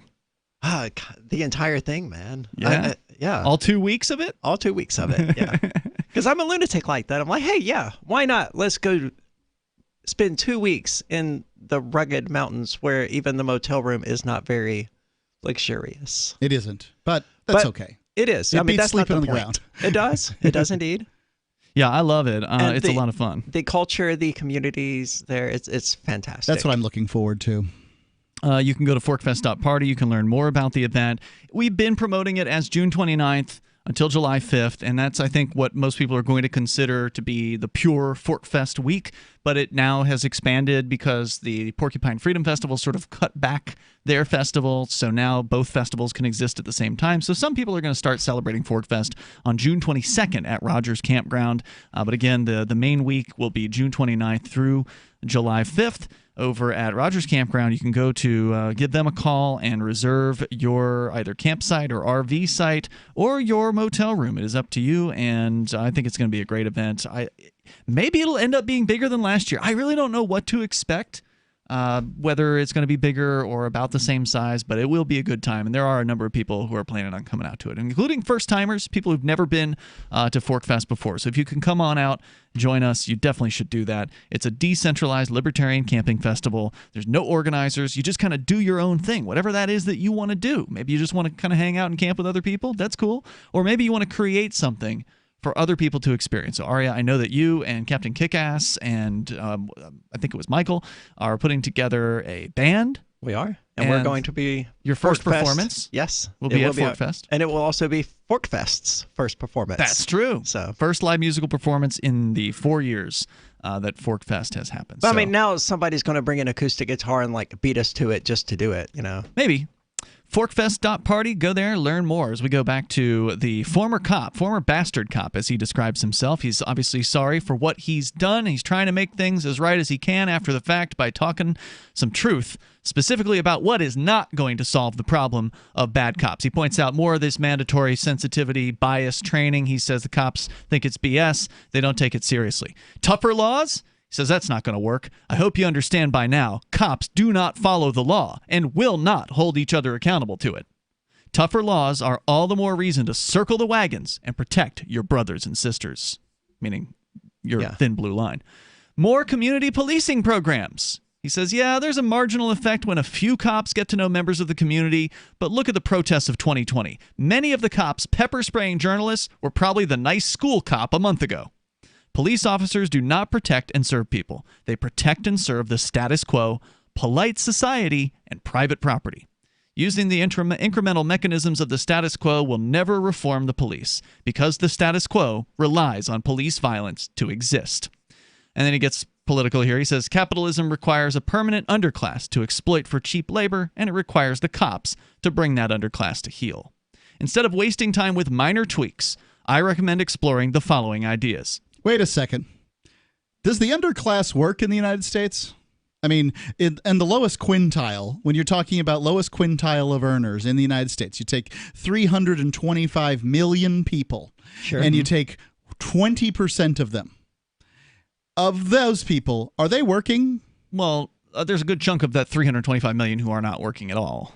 That's what I mean. Yeah. So I think that his claim that capitalism requires underclass to be exploited and that we are socializing the policing of that underclass to themselves, right? Like this nonsense. This is a bunch of gobbledygook here. Well, it was one sentence. I understand, but this is where it all comes from. Is that? Well, no, I think he this said, is he said the mindset of the that are- people that are rolling the TVs out of a burning Target, and this is what justifies this crap. He said a lot of things in there that are going to upset the left by pointing out that, you're being white won't protect you from the cops killing you. I mean, he said that specifically. And he put quotes around social contracts. So there's been a lot to like, and he did call the police rightfully the monopoly on violence. I mean, he's been spot on almost all of what he said here. I mean, those statements are going to upset the left, so he's kind of got to throw these statements out there, whether he believes them or not, to plus placate people the have left. different beliefs about what capitalism even means. I don't know what it really even means. So. Well, capitalism's clearly goal- it doesn't require an exploited underclass, because the exploited underclass of the United States is exploiting you. It would liquidate the underclass. It would give them jobs, and there would no longer be an exploited underclass. That's how the free market would handle it. If it was a free market. A lot of these people think jobs are exploitation. Well, yeah, there's some special people out there. Well, let me Mark. get into his recommendations. All right, so he already said what won't work. Okay. And now he's going to say what he thinks would work. No more qualified immunity. Good. Police officers should be personally liable for all decisions they make in the line of duty. Agree. All right. And I think they should be liable in the same way that, say, a beer truck distributor guy is liable for his actions on the job. So, I mean, like if he gets into an accident, you can not only sue him, but you can sue the beer company too. Now, does this work with other companies? Like at the other place that which I work, let's not mention it. If I was to do something illegal or assault someone, would the company be held liable, or could I be sued individually? Obviously, an attorney would say, no, sue the company because they have more money, right? Yeah. But could they even attempt to sue me personally for it? Yeah, I think they absolutely. could. Yeah. Okay. Absolutely. So would we get the choice about whether or not to sue the police department or the individual cop? You would have that choice, and you could do both if there were no qualified immunity. I'm not hearing a downside to this. Yeah, get rid of qualified immunity. No, there's not totally a downside to it. idea. This is a good idea. Okay. No more civil asset forfeiture. That's point number 2. Totally agree. And we're seeing some reforms in that area in some states. Free Talk Live has been saying this for years. Civil asset forfeiture is basically just a criminal activity. He says, do you know that every year citizens like you lose more cash and property to unaccountable civil asset forfeiture than to all burglaries combined? Yeah. I didn't know that, but I believe Yes. it. The police can steal your stuff without charging you with a crime, and it makes some police departments very rich. Yes. And I think that that's another thing we need to do is stop letting police departments increase their bottom line through the actions their that they actions, take. yeah. One of the things I like about New Hampshire is that a local cop who is less likely to hand you a ticket, because if he does give you a ticket, the money goes to the state. And they don't see a dime in the local Right, the department. local municipality doesn't see it. So at the very least, you get the impression when a local cop hands you a ticket, he meant it, because he's not getting the money. Whereas Waldo, Florida had its police department shut down because they were basically a for-profit organization. Totally funding everything through ticket writing in that case. Break the power of police unions. Point number 3. He says police unions make it nearly impossible to fire bad cops and incentivize protecting them to protect the power of the union. Yep. A police union is not a labor union. Police officers are powerful state agents, not exploited workers. Right. I don't think there should be any public sector unions. I'm sure this guy won't go that far, and that's not what this article is about. But he's right there. Hell, FDR didn't like public sector unions, and I will agree with that statement. I'm generally a fan of unions, but public sector unions, that's a different story. And police unions are the worst of the worst. 855-450-FREE. That's 855-450-3733. He's got 2 more recommendations how to try to make this crazy system a little bit better. 855-450-FREE is our number. You can join us on the radio. This is Free Talk Live. The next generation wallet is coming from Divvy. In just a few taps, you'll be able to send, earn, spend, and exchange digital money in seconds. Send money around the globe with only a swipe. Instantly exchange between Divvy, Bitcoin, and fiat right in the mobile app and withdraw directly to your bank account. Divvy already offers the first one-tap solution for earning passive income with crypto. Multi-tiered masternodes allow everyone to partake in the network. Visit DivvyProject.org. DivvyProject.org. Bitcoin.com has launched a trading platform at local.bitcoin.com, allowing you to buy or sell Bitcoin Cash via dozens of payment methods like PayPal, Venmo, bank deposit, remittances, or meeting in person with cash. There are no ID requirements to sign up for and use the site, and all communications between buyers and sellers are encrypted. Finally, a global trading platform that respects your privacy. Visit local.bitcoin.com to get started trading Bitcoin Cash. local.bitcoin.com. My name is Angel Rach. I'm a mother of 2 teenage children, and I fought all the way to the Supreme Court for the right to use the medicine that saved my life. I've been permanently disabled for 10 years, with an inoperable brain tumor, wasting syndrome, and several other serious conditions. For 4 years, I was in a wheelchair, in so much pain, I couldn't even hug my kids. The hardest part was looking in their eyes and seeing how much they were suffering because of my medical condition. The medicine that gave me my life back and gave my kids their mom back was cannabis, also known as medical marijuana. With medical marijuana, I can walk, maintain my weight, and I can be a mom. Without it, my doctors believe that I would die. To learn more about medical marijuana, contact Marijuana Policy Project at 1-877-JOIN-MPP or on the web at mpp.org. Is oral health important to you? If you don't like your own teeth, fresh breath, or kissing people, then by all means stop listening. Several years ago, I met Jessica Armand, founder and CEO of My Magic Mud, and I became passionate about the product that she created and never want to live without it. It's clinically proven to whiten teeth, but I find it does much more. They want you to love My Magic Mud as much as I do, so they're giving you a money-back guarantee plus 20% off. Go to mymagicmud.com and use coupon code FTL20 at checkout. mymagicmud.com, FTL20. LRN.FM now has a Discord. Discord is a free text and voice chat platform, and we now have our own server with a bunch of channels at discord.lrn.fm. You can join other listeners as they chat about various things during our live shows, or anytime, day or night. Discord software is available cross-platform, so you can have it on whatever device you want and take your chats anywhere. Join our Discord at discord.lrn.fm. That's discord.lrn.fm. Why did you move to the Shire? I moved here to the Shire because there's other people around who take liberty just as seriously as I do. I moved to the Shire because I saw videos of people challenging authority and thought that I could get support myself. It called to me, like, do this, right now. I wanted to be around people like me who got it, and once I got here, I knew there was nowhere else that I wanted to be. I've always wanted to change the world, so I moved to the Shire to join people who were actually working towards doing the same thing. The people here are awesome, loving, and positive. It was for the adventure and for the feeling of something important is happening here, and I just wanted to come to sort of be part of that. Visit ShireSociety.com to read and sign the Shire Society Declaration and learn the reasons why, if you love liberty, you should immigrate to the Shire. Plus, connect with others via the forum at ShireSociety.com. That's ShireSociety.com. Live video of our key New Hampshire-based shows is streamed on DLive. Please follow and share at dlive.lrn.fm. That's dlive.lrn.fm.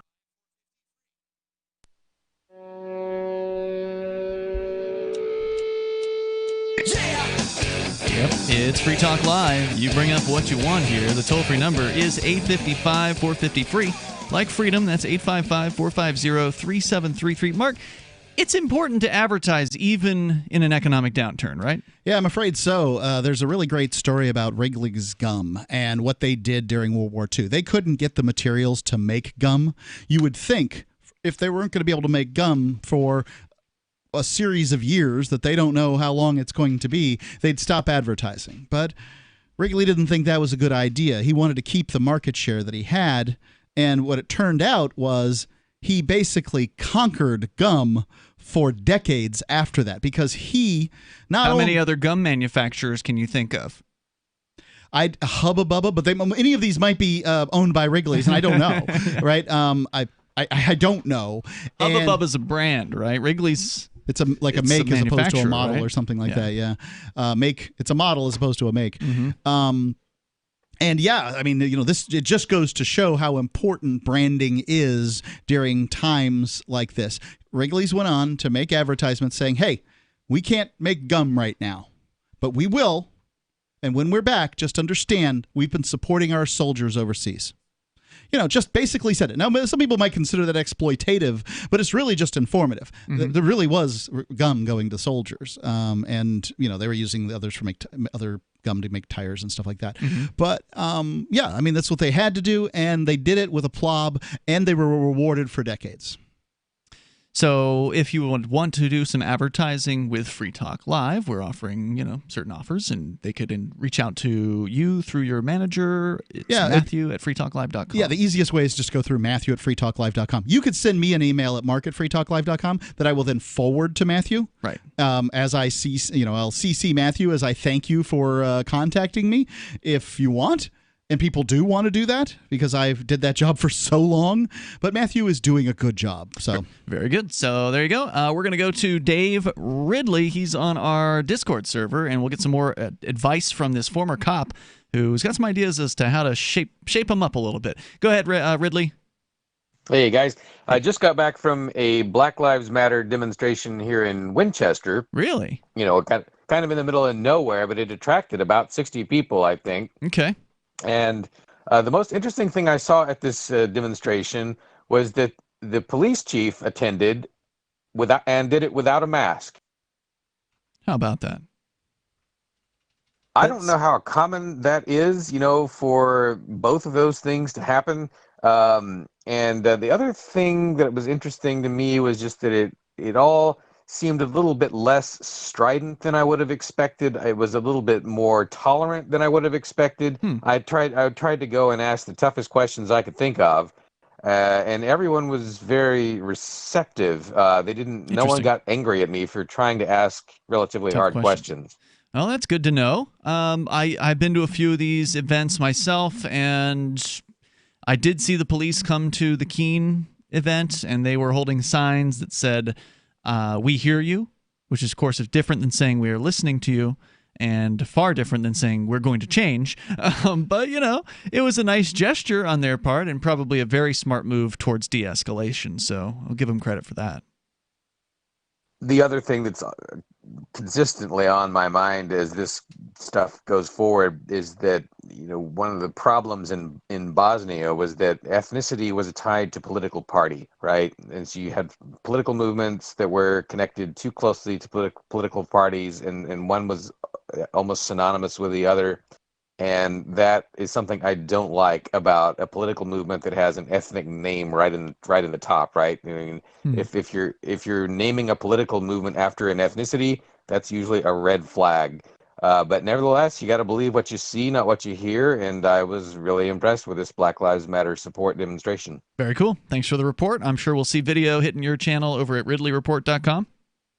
It's trickling out. I'm so backlogged on video. I have so much interesting video. Yeah. I'm trickling it out as fast as I can. Very good. Thanks, Dave. Keep up the great work. Appreciate it. That's Dave Ridley, doing great on the ground, man on the ground, independent journalism here in New Hampshire. So back to the recommendations from the former bastard cop. He's got 3 big points out already. No qualified immunity. Get rid of that crap. No more civil asset forfeiture. Get rid of that. And break the power of police unions. Point number 4. These are, again, how to change the existing monopoly on violence to make it less awful.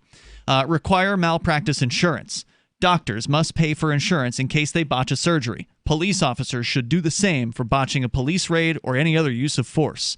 If human decency won't motivate police to respect human life, perhaps hitting their wallet might. Now, departments have insurance, which are paid for by taxpayers. Yeah. So he's suggesting the officers individually should also have insurance. This isn't just doctors. This is a lot of careers need to be bonded in some way, shape, or form. Mm-hmm. Now, when departments get their insurance, it's amortized out over all the police officers. And that may be a better thing financially, but really what you want to do, if you want to get rid of the bad apples, is you want to make people have their own insurance, because the insurance company will then say at some point, you're no longer certified to be a police officer. We're not protecting you anymore. And if that's the case, they're going to be fired. Also, if the police officers have their own insurance, then it'll be significantly easier to report an officer as opposed to a department. Right now, what we've seen here on Free Talk Live, we reported on this multiple times, is that it's very difficult to report somebody. The police will pretend like they reported them. Right. And they don't want to report their buddies. Right. They're not going to go to their insurance company and say, hey, we're a bigger risk. Right. Would you? And then his penultimate point here: defund, demilitarize, and disarm the cops. Thousands of police departments own assault rifles, armored personnel carriers, and stuff you'd see in a war zone. Police officers have grants and huge budgets to spend on guns, ammo, body armor, and combat training. 99% of calls for service require no armed response, yet when all you have is a gun, every problem feels like target practice. Cities are not safer when unaccountable bullies have a monopoly on state violence and the equipment to execute that monopoly. Gotta say, I agree with all 5 of those points. He's got one more. One final idea. Consider abolishing the police. I know what you're thinking. What? We need the police. That's They not what protect I'm us. thinking. As someone who did it for nearly a decade, I need you to understand that by and large, police protection is marginal, incidental. It's an illusion created by decades of propaganda. That's a new one. Funny. Designed to fool you into thinking these brave men and women are holding back the barbarians at the gates. That's what the whole thin blue line concept is. At least that's the way they present it publicly. We know that what it is a gang symbol, but they present it as though we're the thin blue line protecting society from the criminals, the criminal hordes.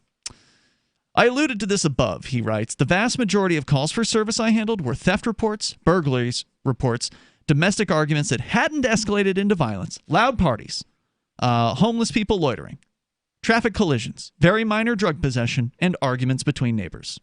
Mostly the mundane ups and downs of life in the community, with little inherent danger. And like I mentioned, the vast majority of crimes I responded to, even violent ones, had already happened. My unaccountable license to kill was irrelevant. What I mainly provided was an objective, quote, third party with the authority to document property damage, ask people to chill out or disperse, or counsel people not to beat each other up. A trained counselor or conflict resolution specialist would be 10 times more effective than someone with a gun strapped to his hip, wondering if anyone would try to kill him when he showed up.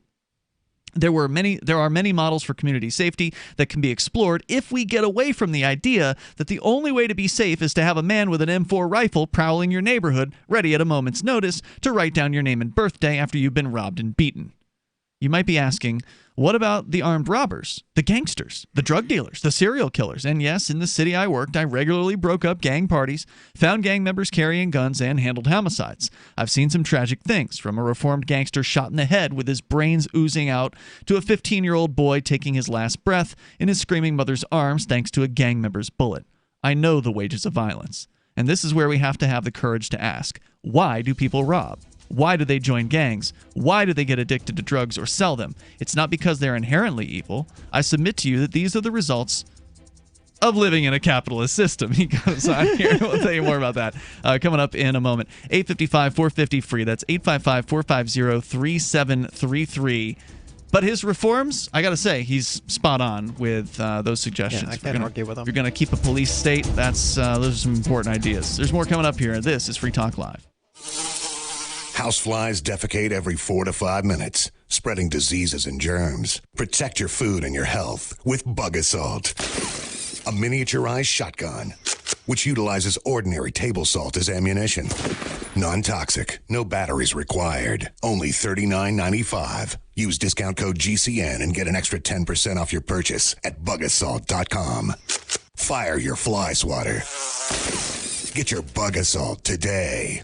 This is a pandemic survival alert, and the most time-sensitive messages you will hear this year. You still have time to plant a 1-acre crisis garden and secure a supply of your own nutrient-dense food. But time is running out, and it's one deadline you don't want to miss. Who should plant a crisis garden? Individuals, families, churches, communities, anyone or any group that sees hard times ahead. Let's face it, even the mainline media is talking about food supply disruptions and the growing number of grocery store workers who are becoming sick. But there's more. Meat packing plants are closing, mile-long lines at food pantries, and more farmers now in financial trouble. The truth is, growing nutrient-dense vegetables this summer may be the single most important thing you do. Go to survivalseedbank.com and watch the new video to understand what we're really up against. Get free bonus seeds, special quarantine reports too. Don't wait. Every minute counts. Go to survivalseedbank.com. That's survivalseedbank.com. Hi, I'm Dan Pilla. I started fighting the IRS over 40 years ago when they tried to seize my mother's house. I sued the IRS and won. I beat the IRS then, and I've been beating them ever since. I wrote the book on tax debt settlement, and I've helped thousands of people deal with tax problems they thought might never be solved. I can help you too. If you owe taxes you can't pay, don't wait another day. There's no such thing as a hopeless tax case. Call 800-34-NO-TAX or go to my website, danpilla.com. That's danpilla.com, danpilla.com.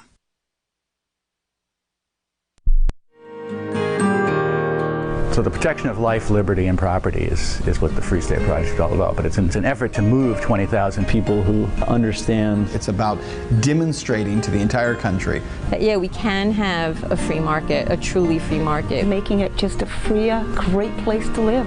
It's the world's largest voluntarist libertarian community, and it's only getting bigger. That's amazing, to be able to move to a place where other people passionately believe in being free and independent. What the Free State Project is managing to do, though, is to put their money where their mouth is. It's physically getting up across the country and saying, let's go someplace and let's demonstrate the power of these ideas. There's a lot of kind of philosophy that surrounds liberty. There's a lot of thinking about it and talking about it. But here in New Hampshire, people are doing it. 101 Reasons Liberty Lives in New Hampshire, a documentary by Free State Project early movers. Watch it free at 101reasonsfilm.com. 101reasonsfilm.com. The LRN.FM social media channels have been revamped. We've eliminated Facebook and focused on other platforms like Twitter and Mastodon, the decentralized alternative to Twitter. On our accounts, you'll find posts from multiple LRN.FM show hosts together in one place. Follow us on Twitter at twitter.lrn.fm, or better yet, move to the decentralized Mastodon social media platform at toot.lrn.fm, toot.lrn.fm. I think you'll like it. There are basically two types of advertising: direct response and branding. Radio's great for direct response with its low cost to listener ratio, but audio can't be beat for branding, which is a longer-term endeavor. You want to be the first thing that someone thinks of when they think about your product or service. If you have a local business that you want kept top of mind in your community, call the station. If you need national reach, Free Talk Live's got around 200 radio stations, millions of monthly listening sessions, can suit all budgets, and if we don't think we're right for you, we'll tell you. Email me, mark@freetalklive.com. You're listening to the best liberty-oriented audio streamed around the clock, on the air and online. This is the Liberty Radio Network at LRN.FM.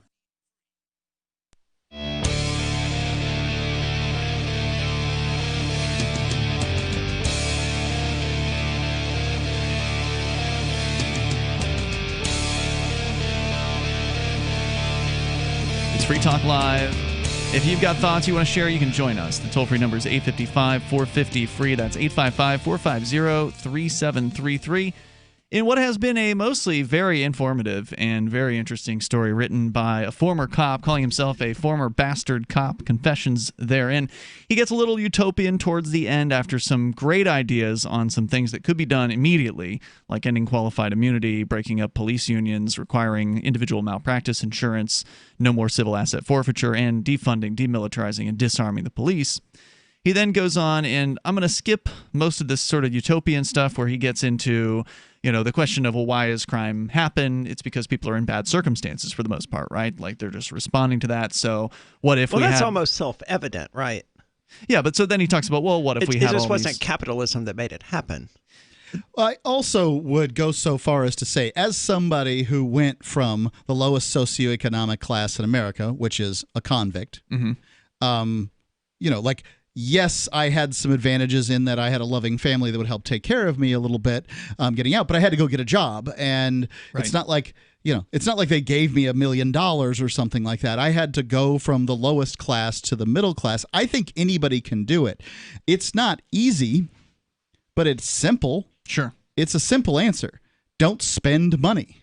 If you save your money, then you will go from the lowest class to the middle class. And all you have to do is, Well, it's not just a matter of not spending their money. They can spend money, but their expenses cannot meet or exceed their income. And for most people, it does. Yes. And that's how they end up in debt that they can never pay. And they're not trained on how to handle money. They don't teach that in school. And no, they're too busy teaching us freaking algebra and other crap that we're never going to need. 60% of Americans can't put their hands on $1,000. I don't know if I'd want to be middle class in that case. What I want to do is I want to have my house paid off. Whether it's a palace or a cottage, I want it paid off. So then he gets into, how do you make people's lives better? And this is where I say he gets a little utopian about, well, let's just take care of everybody's needs, free health care, et cetera, et cetera. And he's a Bernie bro. That's not going to probably pan out the way he thinks that it will. And so he wraps up his essay here from Medium.com. And I will post this, by the way, on our Twitter at twitter.freetalklive.com, on our Mastodon at toot.freetalklive.com, and our Telegram channel at telegram.freetalklive.com. He says, to any cops who've made it this far down, this is almost the end here, is this really the world you want to live in? Aren't you tired of the trauma, the soul sickness inherent to the badge? Tired of looking the other way when your partners break the law? Are you really wanting to kill the next George Floyd, Breonna Taylor, or Tamir Rice? How confident are you that your next use of force will be something you're proud of? I'm writing this for you, too. It's wrong what our training did to us. It's wrong that they hardened our hearts to our communities, and it's wrong to pretend this is normal. Look, I wouldn't have been able to hear any of this for much of my life. You reading this now may not be able to hear this yet either, but do me this one favor. Just think about it. Just turn over in your mind for a couple of minutes. Yes, and me for a minute. Look around you and think about the kind of world you want to live in. Is it one where an all-powerful stranger with a gun keeps you and your neighbors in line with the fear of death? Or can you picture a world where, as a community, we embrace our most vulnerable, meet their needs, heal their wounds, honor their dignity, and make them family instead of desperate outsiders? If you take only three... I don't like either one of those. Well, if but one you're was antisocial. If one were voluntary, then it wouldn't be a problem. Right. If taking care of our most vulnerable is going to just simply create more vulnerable people. If doing less and I don't getting know. something I mean, if for you're it, taking care of a crippled man, I don't think you're going to make more vulnerable people by doing that. there are people literally out there that are dropping acid in their eyes because they consider themselves to be trans blind. I mean, there's not a lot of them, but they I exist. remember we talked about that. It's pretty crazy stuff. Yeah. So he says, don't you think they're getting a government check? So anyway, he wraps up by saying, if you take only three things away from this essay, I hope the third is that you and your community don't need bastards to thrive. And the first thing, by the way, was don't talk to the police. So there you go. That's the guy. He is the former cop. We'll, again, post that on our social media. You can see the whole thing there. Mark, you've got some additional suggestions from libertarians at Reason.com as to how to defund the police. What do you got in mind? Yeah, this is a rather long article, so I'm going to just fly through it. We don't have much time here. Number one, if you don't account for revenue from fines, fees, forfeiture, this can all backfire against the poor. A city's general fund isn't always the sole source of a police department's funding. In Los Angeles, the general fund accounts for about $6 billion of the city's $10.5 billion budget. In any number of police departments across the country, their budgets are bolstered by money from fees and fines paid when somebody is arrested for a crime. Many police departments are also able to keep some or even all of the money or property they seize from people they arrest. Civil asset and criminal asset forfeiture. That's the other aspect that he didn't touch on, but the criminal asset forfeiture should, of course, only be reserved for real crimes when, in fact, selling drugs should not count. That should not be a crime. Number two, police employee pension commitments are crushing your budgets. While it's tempting to see these militarized police forces and think that we're spending too much of our tax money on riot gear, pepper spray, armored vehicles, the reality is that the money is just a small part of the department's budget. That's a great point. It's visible. You can see the Bearcat rolling down the street, so that's something that people are more likely to talk about. But what he's saying here is it's actually the pension funds that are a huge ballooning cost. Yep. And by the way, I believe that up here, at least, I don't know if it's as consistent across departments around the country, but I'm pretty sure they pay 90% of whatever the cop's final yearly salary was. And a lot of times it's the final yearly salary or sometimes an average of the final 3 yearly salaries. But whatever it is, the police understand that the police that are looking to retire, they're getting the extra hours, the overtime, these sorts of things. They pad this scenario because they know they want it done for them. And so their last 3 years, they're the ones getting the overtime and stuff. And that way their pension is that much larger. Yeah, and that's why you'll see a lot of the cops will quit, or they'll retire rather, after they become a chief. So they'll hit the pay grade increase, and then they'll retire shortly after that. They don't stick around. If they've got their 20 years in, they only stick around long enough to get the next pay grade increase. Then they retire so they can get 90% of the increased amount rather than what they were getting. Number 3, what laws, regulations, and taxes are you willing to give up? All of them. Yeah. One thing libertarians have in common with many urban leftists is a desire to eliminate laws that criminalize what people consensually consume or otherwise do with their bodies. But while we should legalize drugs, prostitution, and other vices, that isn't all that serious police reform requires. Eric Garner died at the hands of the New York cops, in part due to suspicions that he was holding and selling loosies, black market loose cigarettes, and that city's black market for cigarettes exists entirely due to the city's high taxes and government-mandated price floor. Totally. Yeah. The busy little not in my backyard nanny state leftists are the ones who killed Eric Garner. The cops are just the one who throttled him. Well, a lot of it also has to do with underage smokers. They can't buy a pack of cigarettes. So they go to the black market. So they buy a loosie. That's what I did. It was 50 cents. Mm-hmm. Sometimes $1. Wasn't it $1 when he was selling in New York City? Has to be more than $1 there, right? Because isn't it like... In New York, I imagine it was pretty expensive. It's got to be like $2 for a loosie there. But I mean, they were making $15 profit off a pack when I was a teenager smoking, right?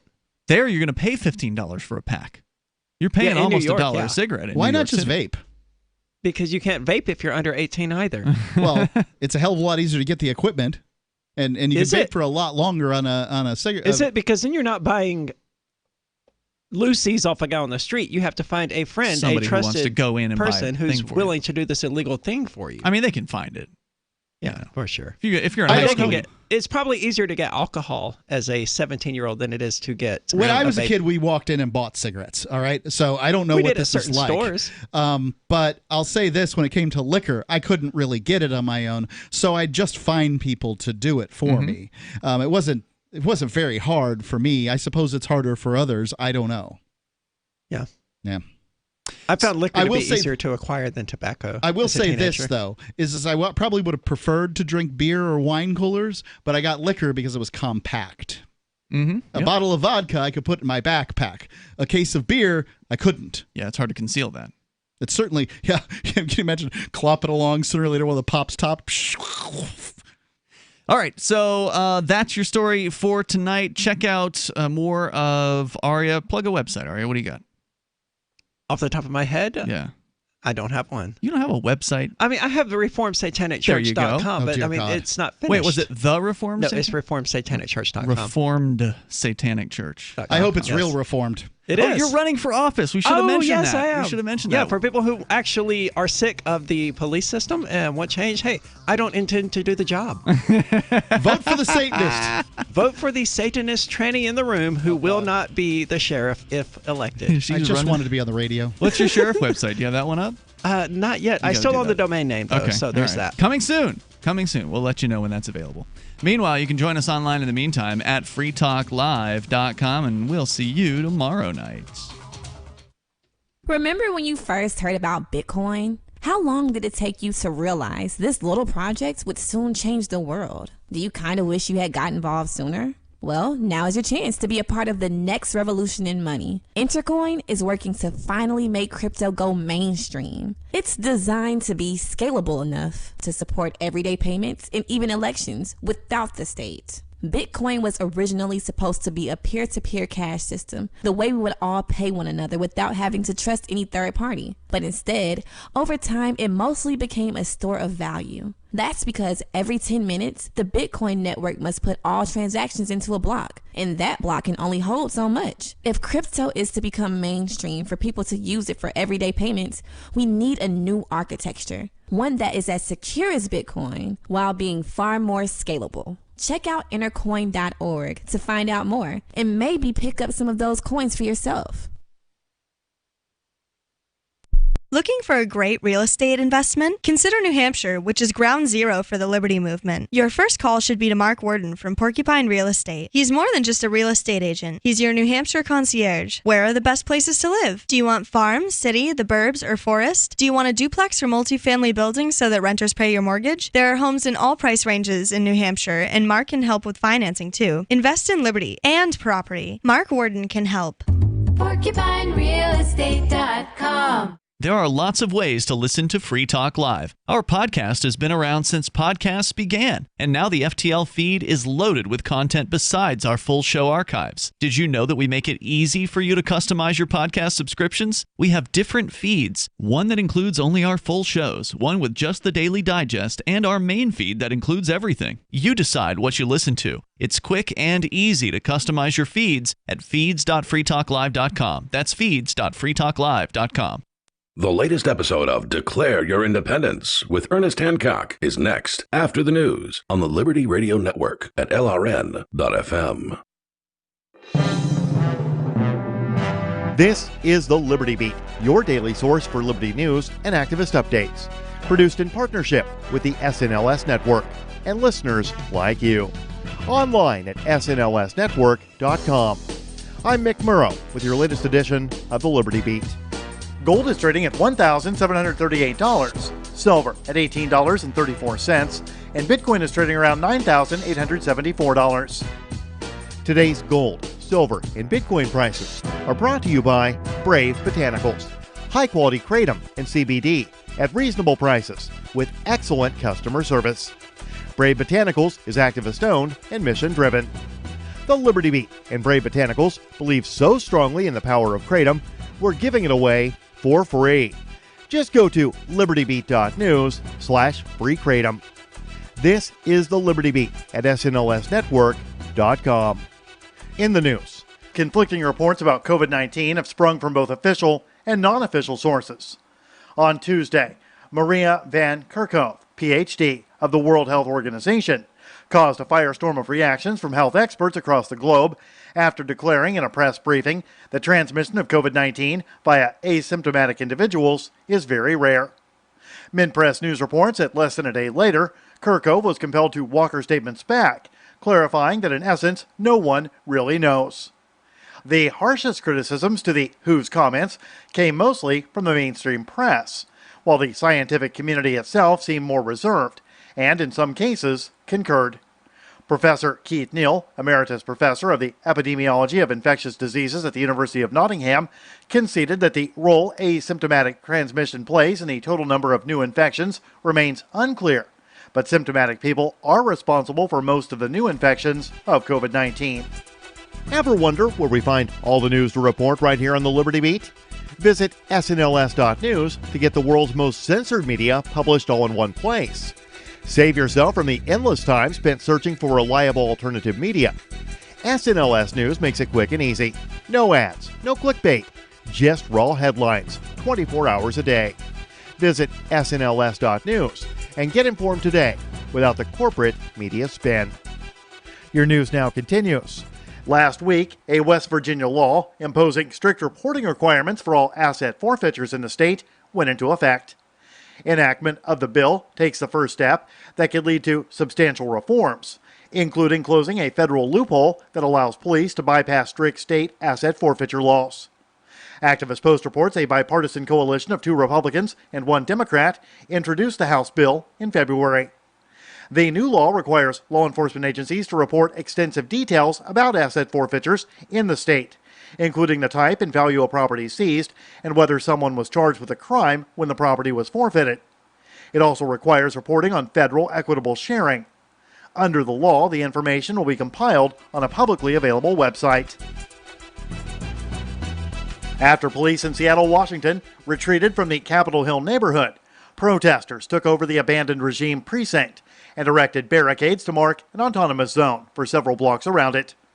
6 blocks of downtown Seattle have been declared the Free Capitol Hill Zone, or Capitol Hill Autonomous Zone, according to area activists that have taken control of Seattle PD's East Precinct on 12th Avenue and East Pine Street. The Free Thought Project reports journalist Julio Rosas tweeted photos from the zone, including flyers demanding that Seattle PD be defunded and declaring that police will, quote, always be racist because capitalism requires inequality, end quote. Police Chief Carmen Best confirmed that her department evacuated the precinct on Monday evening as an exercise in trust and de-escalation. 2 days earlier, Seattle PD used flashbangs and pepper spray to push back demonstrators at 11th Avenue and Pine Street, just a block away, after they had moved a security barricade and allegedly threw objects at officers. Support for the Liberty Beat is brought to you by the Homestead Guru. The Homestead Guru is an educational website offering tips, tools, news, stories, and commentary on everything homesteading. Topics include green homes, gardening, animal husbandry, do-it-yourself, home remedies, alternative energy, survivalism, unschooling, and more. Those details are found online at thehomestead.guru. This is the Liberty Beat, powered by the SNLS Network at snlsnetwork.com. I'm Mick Murrow, reporting for the Liberty Beat, reminding you, spread liberty with a smile. Zoo visitors watch the mating rituals of the ice cream shop staff, and a serious coworker puts on headphones to focus on his sandwich. Happiness is perpetual.